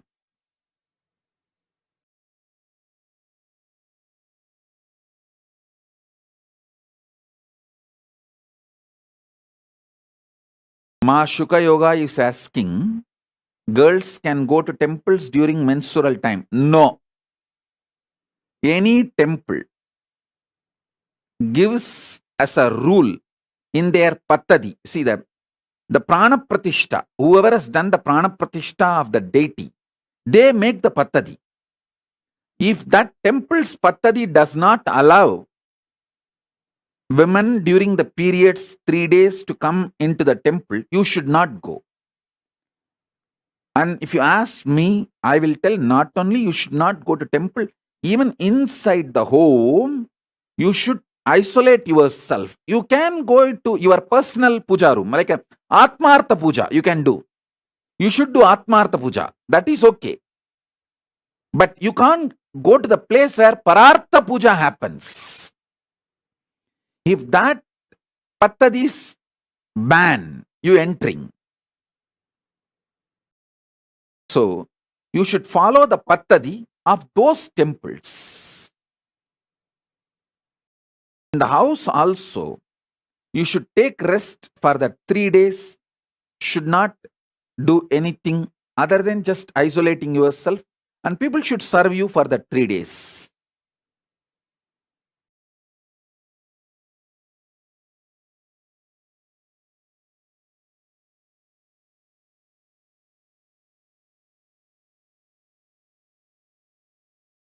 Shachi Arange is asking, can women do Gayatri mantra, other Vedic mantras? Yes. You can do Gayatri and other Vedic mantras. And it will not lead to any hormonal imbalance or any problems. You can do. You can do, and we have enough references of Rishikas. Tons of reference. I have a long list, at least 100 Rishikas were there during the Vedic times, and in the Vedas itself, we have a reference of 100 Rishikas. Not just Maitri and Gargi. There's a big list. So enjoy Vedas.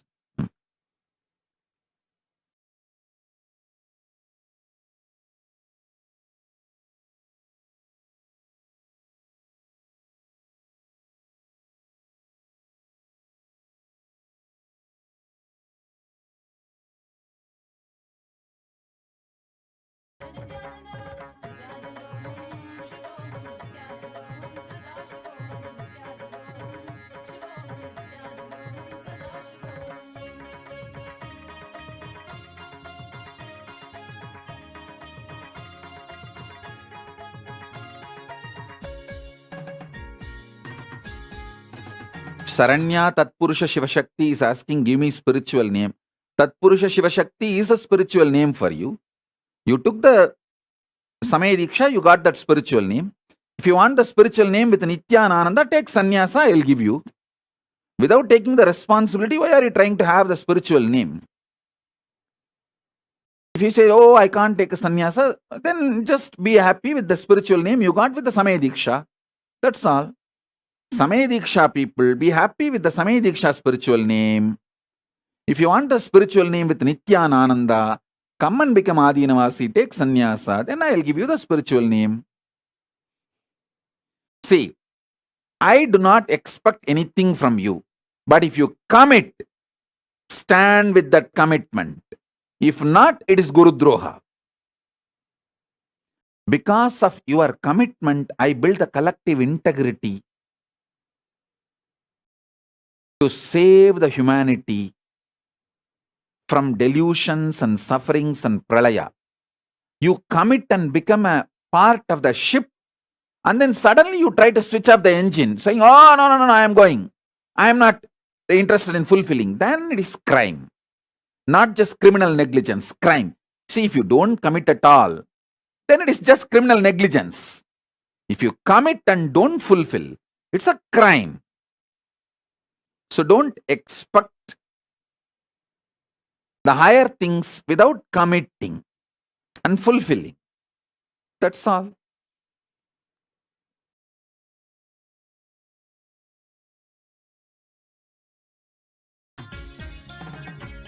अब देखो ये कैसे देखे पट्टी बंद कर आंखों पे हर बाधा हटा कर सब दूर दूर जो है कह जाएंगे कि सब देखते रह जाएंगे त्रिनेत्र जागरण जो इसे कहते हैं कथाओं में जो सुनने को मिलते हैं कहने में जो लगे नहीं इतना आसान just chill इतना भी नहीं मुश्किल बात बनेगी संपूर्ति जब साथ है तो आओ एक दीक्षा की तो बात है सारी दुनिया में मगर एक ही इंसान उप्स नॉट इंसान ये है भगवान Om Ma Durgananda Nitya Durgananda is saying, I am part of your ship. Yes, Durgananda, I sincerely accept you. You are the one who never wavered from your commitment. You are a very chaste disciple. Very highly committed, not only committed and integrated and just waiting for my command. I know. And you are really real. And chaste disciple. True. Not hypocritical. Very true. And you are part of my ship. I'll call you to Kailasa soon. See, many people like Durgananda, I have not called them to Kailasa due to logistic reasons. But there are some other just hypocrites. Oh, I give myself to you, Swamiji. I want to cook Kanchipuram idli and feed you physically. Can you come, Swamiji? All of you come to Paramashiva Darshan, Devi Darshan and get answered.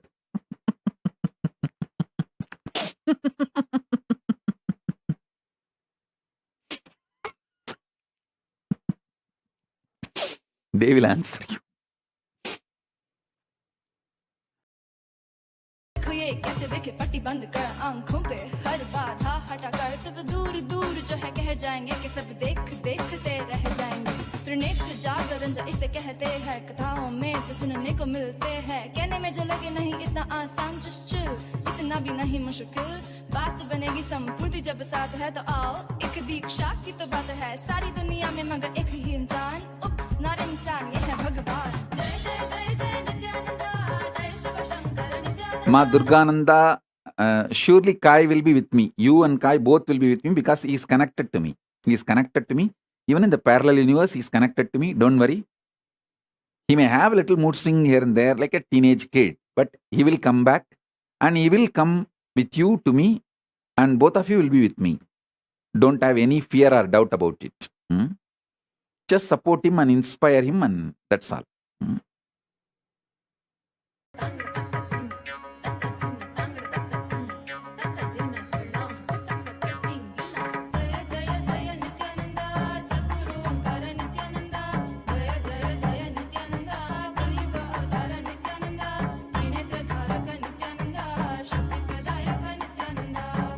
Yes, I think. Okay. So, my blessings. I'm planning for every day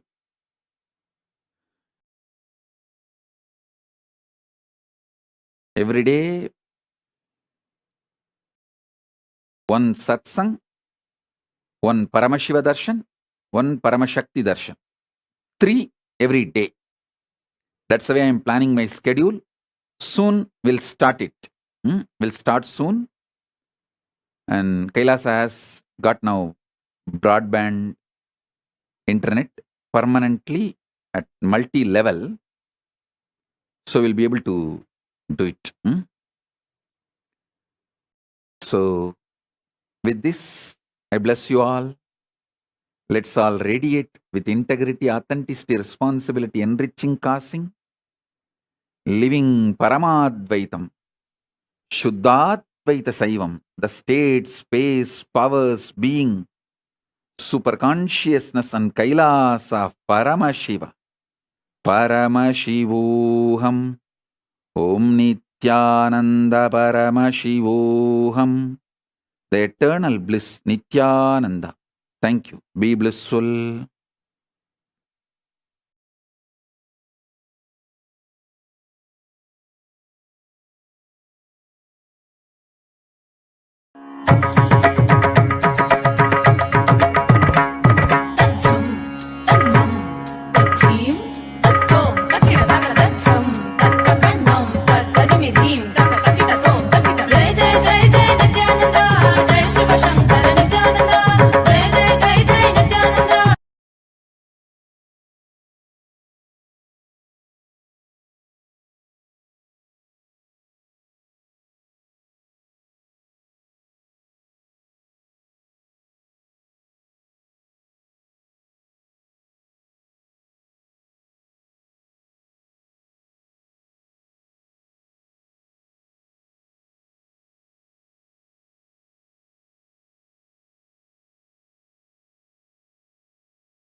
Nithyanandam, Jnanapatati Manual, under the guidance of Supreme Pontiff of Hinduism, Jagadguru Mahasanidhanam, His Divine Holiness, Bhagavan Nithyananda Paramashivam. Let's start with the Sadguru Vandanam. Nithyanandam Paramasukha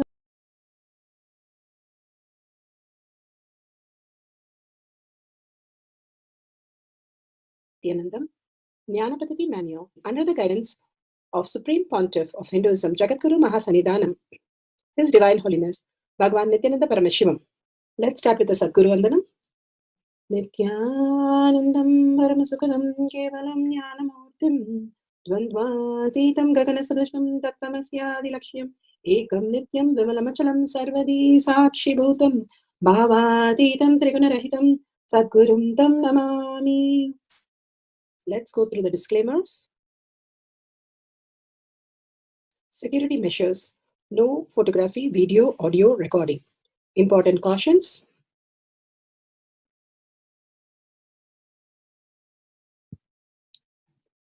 Please be aware of the important cautions.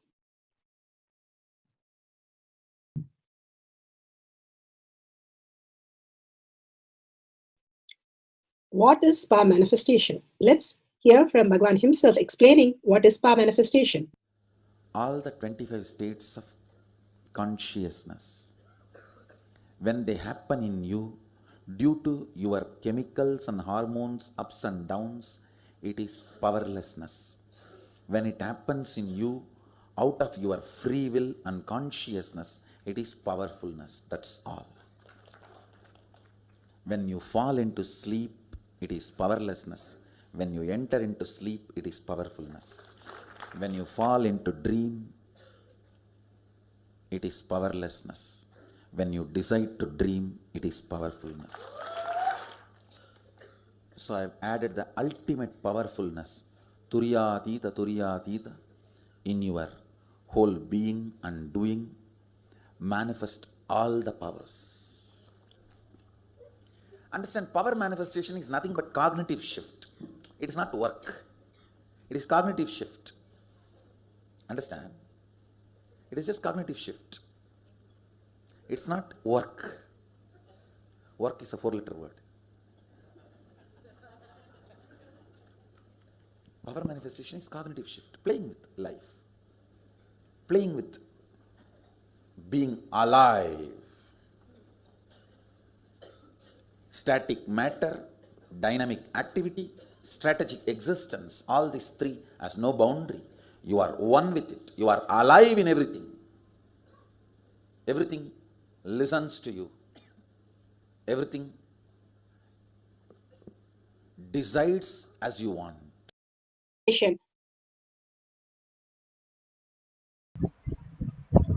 Beautifully, Bhagwan explained what is power manifestation. Everything deciding as you want. You becoming Kalpatru of your life. You living as a new species, superconscious space of who you are.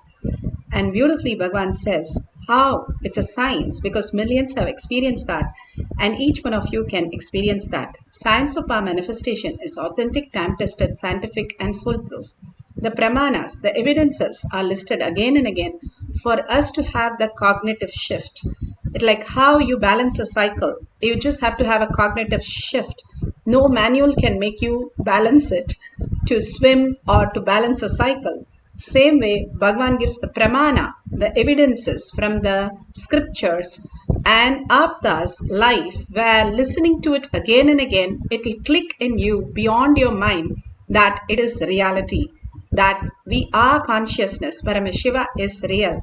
The fifth force, Bhagwan explains, starts manifesting in us as reality. The Shastra Pramana, the scriptural references, the eternal unchangeable truth revealed in the source scriptures as Veda, pure science, and Agama as applied science.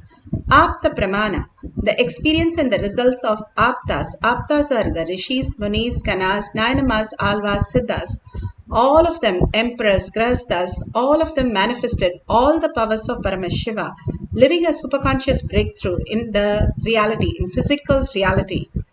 And in Atma Pramana, account of His Divine Holiness, Bhagwan Nithyananda Paramashivam, this millennium's avatar's personal experience of power manifestation, Bhagavan plays the Leela, a play, a drama, where he showcases how the cognitive shift can manifest as superconscious being and beautifully enacts the whole thing for us to understand the greater science, greater reality that exists in each one of us.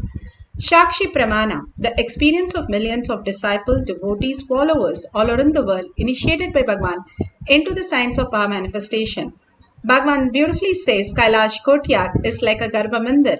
When you are feeling oneness with Paramashiva, simply you manifest auspiciousness, abundance, bliss, healing, and many more. Pratyaksha Pramana, the scientific study measuring the effect of being in the enlightened state. Here, it's scientifically documented in Avatar Shastra how the Balasan's devotee, disciple, and Bhagwan himself has gone through the scientific study. The prefrontal cortex becomes so active, which is the command center. They call it conscious center, which is very unique from all the beings that are there, which is the reason why we discover something, invent something, we have a breakthrough in our life, or bring so much of abundance and health. And all these sciences are again and again given to us to have the cognitive shift. We are not just the matter, not just the body. We're also the body. We are consciousness. And powerful cognition, the third force that happens in us and raises us and makes us available for the initiation of Bhagwan in Kailash Courtyard to make us manifest the fifth force, the consciousness as reality. For the power of body scanning, the scriptural reference is from Vijnana Bhairava Tantra. Vijnana, consciousness. Bhairava, one who experiences the consciousness beyond the mind. And Tantra is a method, how you have methods for cooking or method for assembling a rocket or a computer or a car. Same way, a method, step by step, Bhagavan takes us to the deeper science, to the Nirvikalpa Samadhi, who we are and how we can manifest that as our reality. The Shastra Pramana that Bhagavan has beautifully given us to understand for the power of body scanning is from Vijnana Bhairava Tantra, Sutra 54, Dharana 31.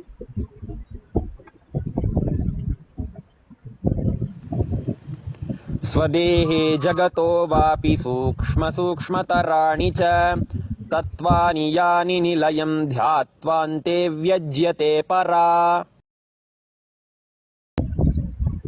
Bhagavan Paramashiva says, cognize deeply that from the subtle to the subtlest constitute principle of your whole body, Swadeha, or the whole universe, simultaneously consist of the essential reality.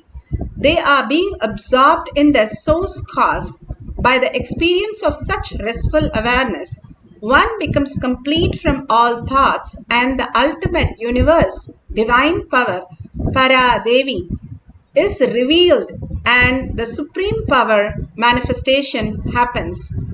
Beautifully, Bhagavan explains how step by step, cognize deeply, how the depth dimension opens when we start understanding we are not just the matter, we are also the energy that we exist. How Bhagavan beautifully says, if a thief is put in a place and he's asked to sleep and he's told very clearly the next door that you're having has the full pot of gold, but you beware, nobody disturbs you and you sleep. The whole night the thief will not be able to sleep as he would be thinking only of the gold. And simply when he wakes up in the morning, nothing exists. There is no room, there is nobody, and there is no pot of gold. How it would be? That is exactly how we are living our life.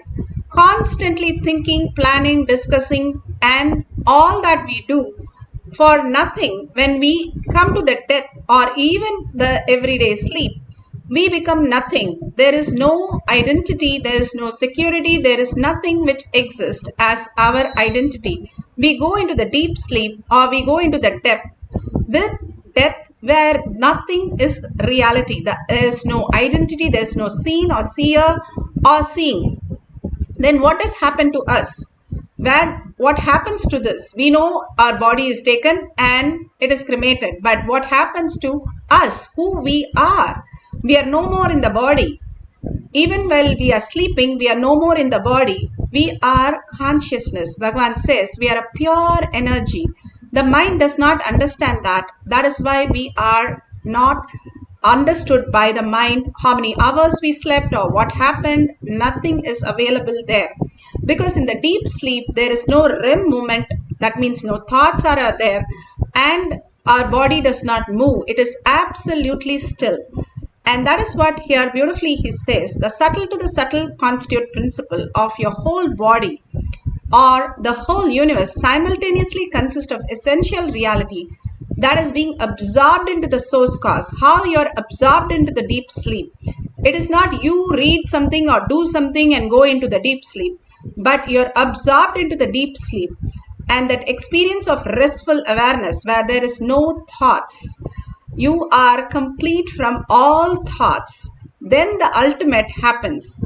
When we understand that we are the screen and not what is happening on the screen, we get disturbed by the screen, whatever is happening in the screen. Like there is a fire, there is a flood, or there is something going on the screen.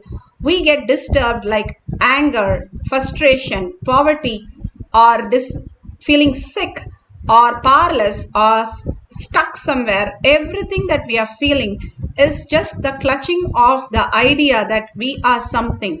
But Bhagavan beautifully says, we are quantum, we are consciousness, we are Paramashiva. We are not those emotions that we are experiencing. Bhagavan beautifully says how the birds fly in the air. They don't leave any mark, footprint, nor the fishes leave footprint in the ocean, nor the animals have footprints on the land. The elephant, when it walks, it does not have any footprint, but the mahot, the person who takes care of the elephant, has the footmark, and that is the way he knows how to come back. And beautifully, how we are again and again, because of the weight of the mind, we are more heavy than what we are. It's not our body weight, is by the weight what we value on the scale, but it is the weight of how your thoughts are constantly attracting more mass because you are full of matter. It's like you carrying something and walking when you know you just can stroll it. The whole thing, how we exist, instead of looking at what it is, like a wood or the furniture, we see only a furniture, but a carpenter will look at it as a wood. Bhagavan beautifully says, either you see the sculpting as an elephant on a wood carving, or you see a wood itself. Or same thing, a jeweler will see only gold, but as you buy, you will be seeing only the jewelry that is done on the gold. And if you see the origin, how it exists, the source, here beautifully it says how the ultimate, your universal divine power, you merge into the source, Paradevi. And Paradevi reveals as a supreme power manifestation happens. Once you know you are consciousness, you are energy, you are quantum, and you're not just the body, you're occupying the body also to experience, because this is the intelligent kosha where it understands consciousness and manifest and celebrate Paramashiva. It's like a temple. The temple itself, it's not the deity. The deity in the temple is there to manifest in the temple, but both are required. And when you realize the Paramashiva space, simply you become Paramashiva and your body becomes the temple, celebrating every moment of your life. Apta Pramana, Satya Sai Baba, Shirdi Sai Baba have manifested phenomenal powers, just like Swamiji. And when the pandemic happened, cholera happened, they had a huge death in the country, but simply because Baba said to spray the wheat, grinding wheat everywhere around the village, simply it solved the problem and they did not have any problem in their village. It is documented, it is seen very clearly that all these avatars give a very simple solution for even such big pandemic. And this is in Sai Satcharitra, chapter 1 through 5. Sai Satcharitra has all the greatest happening of how the masters, they manifested the powers. Satya Sai and Shirdi Sai, how they manifested all the powers of Paramashiva. Bhagavan beautifully manifested the power of manifesting a herb when his stomach was not fine. He played the Leela to showcase to us How Bhuma Devi, she is a mother and she takes care of us when we trust her completely. Bhagwan beautifully explains in the Atma All the alarm Pramana. clocks in my house, and I'll set it back, put it back. I don't see all that in the modern day kids. It's all about that stupid cell phone. Involvement with the reality has drastically reduced. Our whole life is nothing but the screen. Whether your love, your relationships, even your sex, everything is limited to that screen. Am I right? Almost. No, almost. Everything has been reduced to that screen. Involvement with a reality has drastically come down. It is so unfortunate, especially the food, the plastic food dumped into your system. See, all the things which you eat, none of them have life. They're all not grown from life. My guru used to tell, please walk without chappal or covering your feet. Whatever grows in that land, eat, because Mother Earth records when you walk without shoes what all the ingredients are missing in your body. She records what you need for your body, nutrients or vitamins, whatever. Whatever is missing in your body, she produces in that food which grows in that land. And eat that and live. It is too mind-boggling concept. I tell you, only after I started doing it, I realized you don't need any external medicine if you know to live with the nature.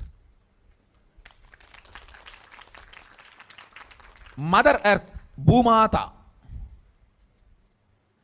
walk on the earth without shoes.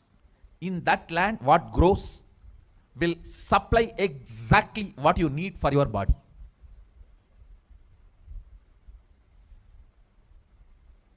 Looks too difficult to believe, but after I started doing that, I realized it. Your body does not need any other medicine, anything else. Actually, maybe 2 years before, due to this continuous classes, day and night, and in the night time, the web-based programs for the outside India, all these, my whole eating habits have gone chaos.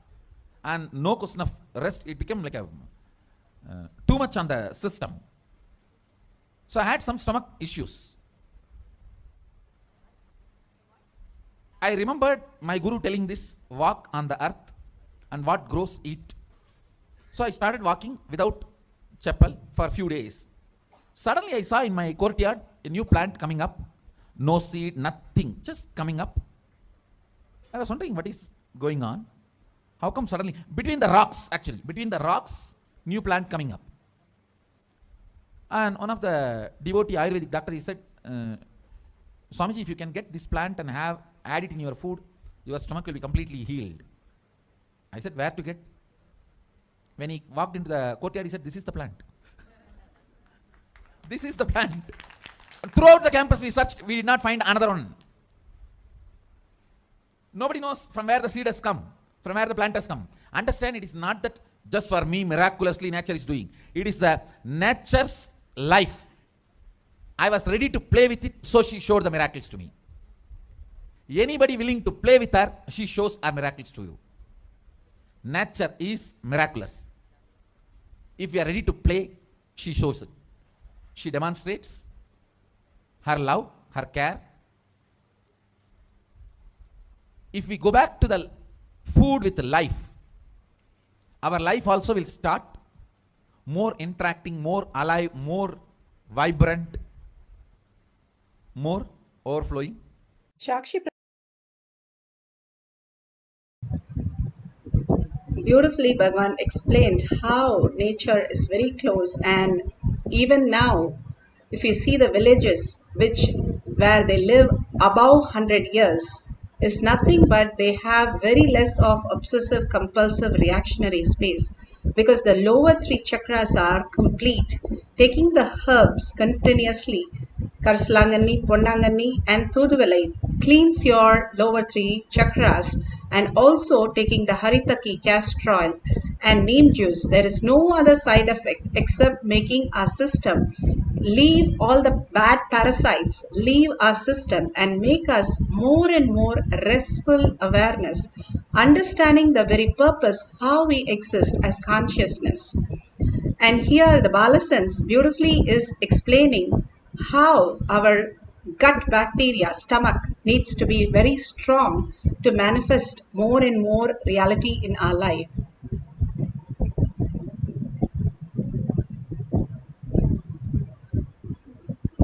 Self has blessed.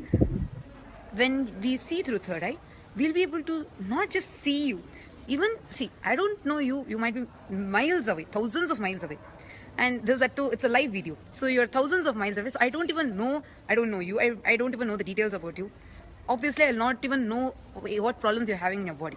But using this power, I'll be able to use that actually two powers I'm going to be using here. One is a remote vision power. Sitting here, I'm going to be scanning you who is miles away. And second is a body scanning power where I'm actually going to be scanning your body and revealing all your problems. Okay.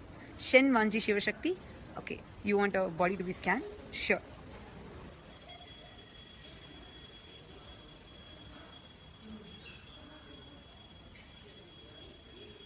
I scanned your body. First thing that was revealed to me is there's a lot of heat in your stomach. And if you see, there's no strength in the stomach. You will feel it kind of a loose thing in your stomach. There's no, see, usually we have something called as a core strength. That strength is what we use when we need to take any decisions. If you see, you won't be able to decide whether is this right or that right so easily. Many times you'll just get stuck in even making decisions. So that problem you will face only because the stomach area, that muscles are not tight. Once that core strength happens, you will simply see, or even just by you making yourself as a strong person, you having a stronger identity, you will be able to have that core strength. And second thing that was revealed to me is this excess of heat happening in your body. If you see your eyes, you'll start feeling drowsiness many times. You will not know why, but like very tired. Whether you would have done something or not done something, the tiredness would start in you. So these are two things that was revealed to me. Beautiful demonstration of the power, how Bhagwan beautifully healed so many of them, and clearly scientifically all these are documented in Pratyaksha Pramana. He has personally touched and healed thousands of people all over the world. Nithyananda participates and encourages scientific researchers to derive evidences for meditation and healing through meditation. Research has been done on the brainwave patterns, heart rate variability, and skin conductance level tests when Nithyananda was healing. The heart rate variability analysis is a useful tool to explore energetic transactions between two subjects. As shown in the graph, shifts in the power spectra signal were recorded in the receiving volunteer during healing by Swamiji, and also when Swamiji was sending healing energy into the room, not specifically directed to any subject. The skin conductance level is a measure of skin conductance to electricity. Sensors were fitted to the fingertips of Swamiji, and during healing, sudden increase in skin conductance level was observed as Swamiji is running energy to deliver during healing. Both heart rate variability and skin conductance level showed that during healing, there is increased level of sympathetic autonomic nervous system activity as the energy is focused for healing. The Pramanas give us the evidences that how the healing happens through us. When we are consciousness, we don't copy the old pattern again. So the new cells which are forming and constantly regenerating, we start developing the new space oneness with Paramashiva, and only Paramashiva is copied in those cells, and we become Paramashiva consciousness. Bhagavan beautifully says how the God particle in the deep sleep, when we experience that particle clearly as consciousness, but when we are awake, when we start understanding this very God particle can be awakened by when you surrender your identities, what you think as you and what you think as your reality, When you're ready to surrender everything, we don't lose anything, but we gain the higher clarity to create what we want as reality. It is how you go into sleep, but much more powerful and much more auspiciousness and bliss, like Amrita. When Ramakrishna asked Vivekananda, if you're given a pot of eternal nectar, what would you do as a bee? He said, I would go sit in a corner and sip on it, like all of us think. But Ramakrishna Paramam said, go and jump into it and just get dissolved. It is eternal, immortal nectar. You will never die from drinking the whole nectar. That is exactly nothing. There is no side effect or something happens or lose something. It is only auspiciousness, abundance. When you fall into the Nirvikalpa Samadhi, just understanding your very way you exist is consciousness. You're reflected also in the body. You are not just the body. You're reflected in the body. You are consciousness which exists everywhere. If you understand, you're not just a wave. You are the ocean. You are the consciousness, Paramashiva, who you are.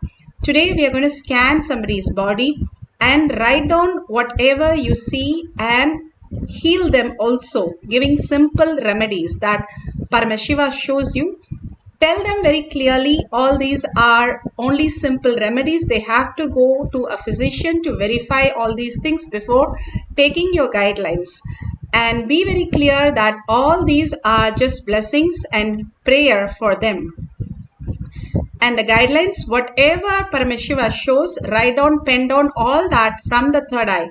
When you listen to the third eye, how ears are used for hearing, third eye is used for listening. The Agnya Chakra, the Kashi, Vishwanatha, which is there, constantly attracting the higher order of how we exist.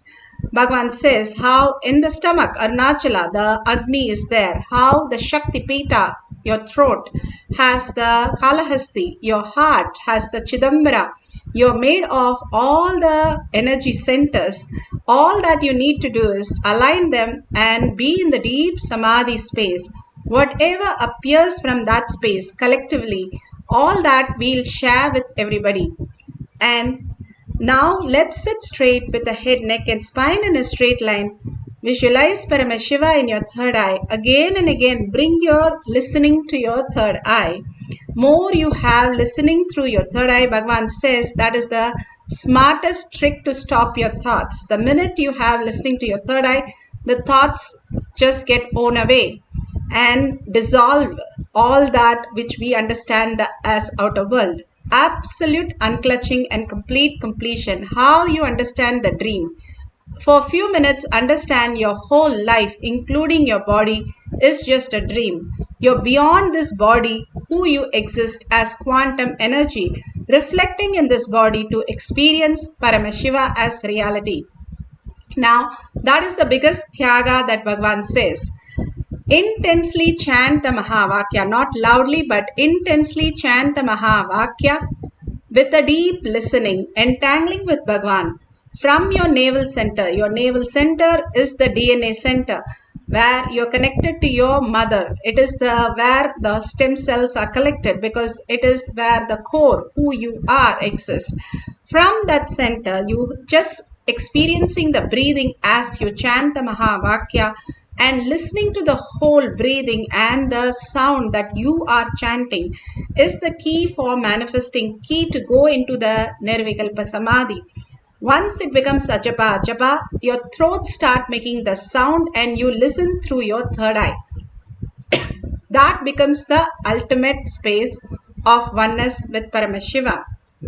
Now, let's manifest the power of body scanning for simple remedies and share it with the partner. You can write the partner's name and you can start scanning by going into the Nirvikalpa Samadhi by chanting the Mahavakya with the deep listening.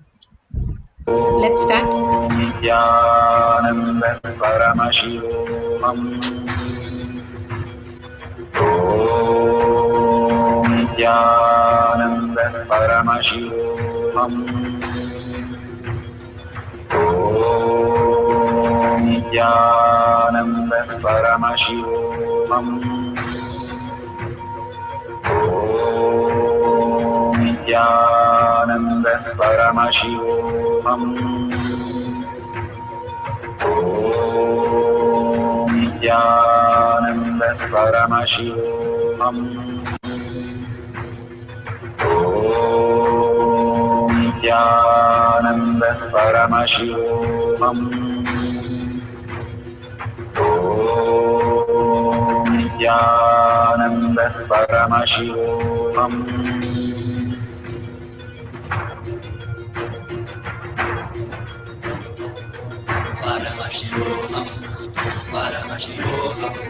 Let Paramashiva's third eye manifest in all our third eyes. Let the Amrita pour, let the Varni open up, manifest in all of us.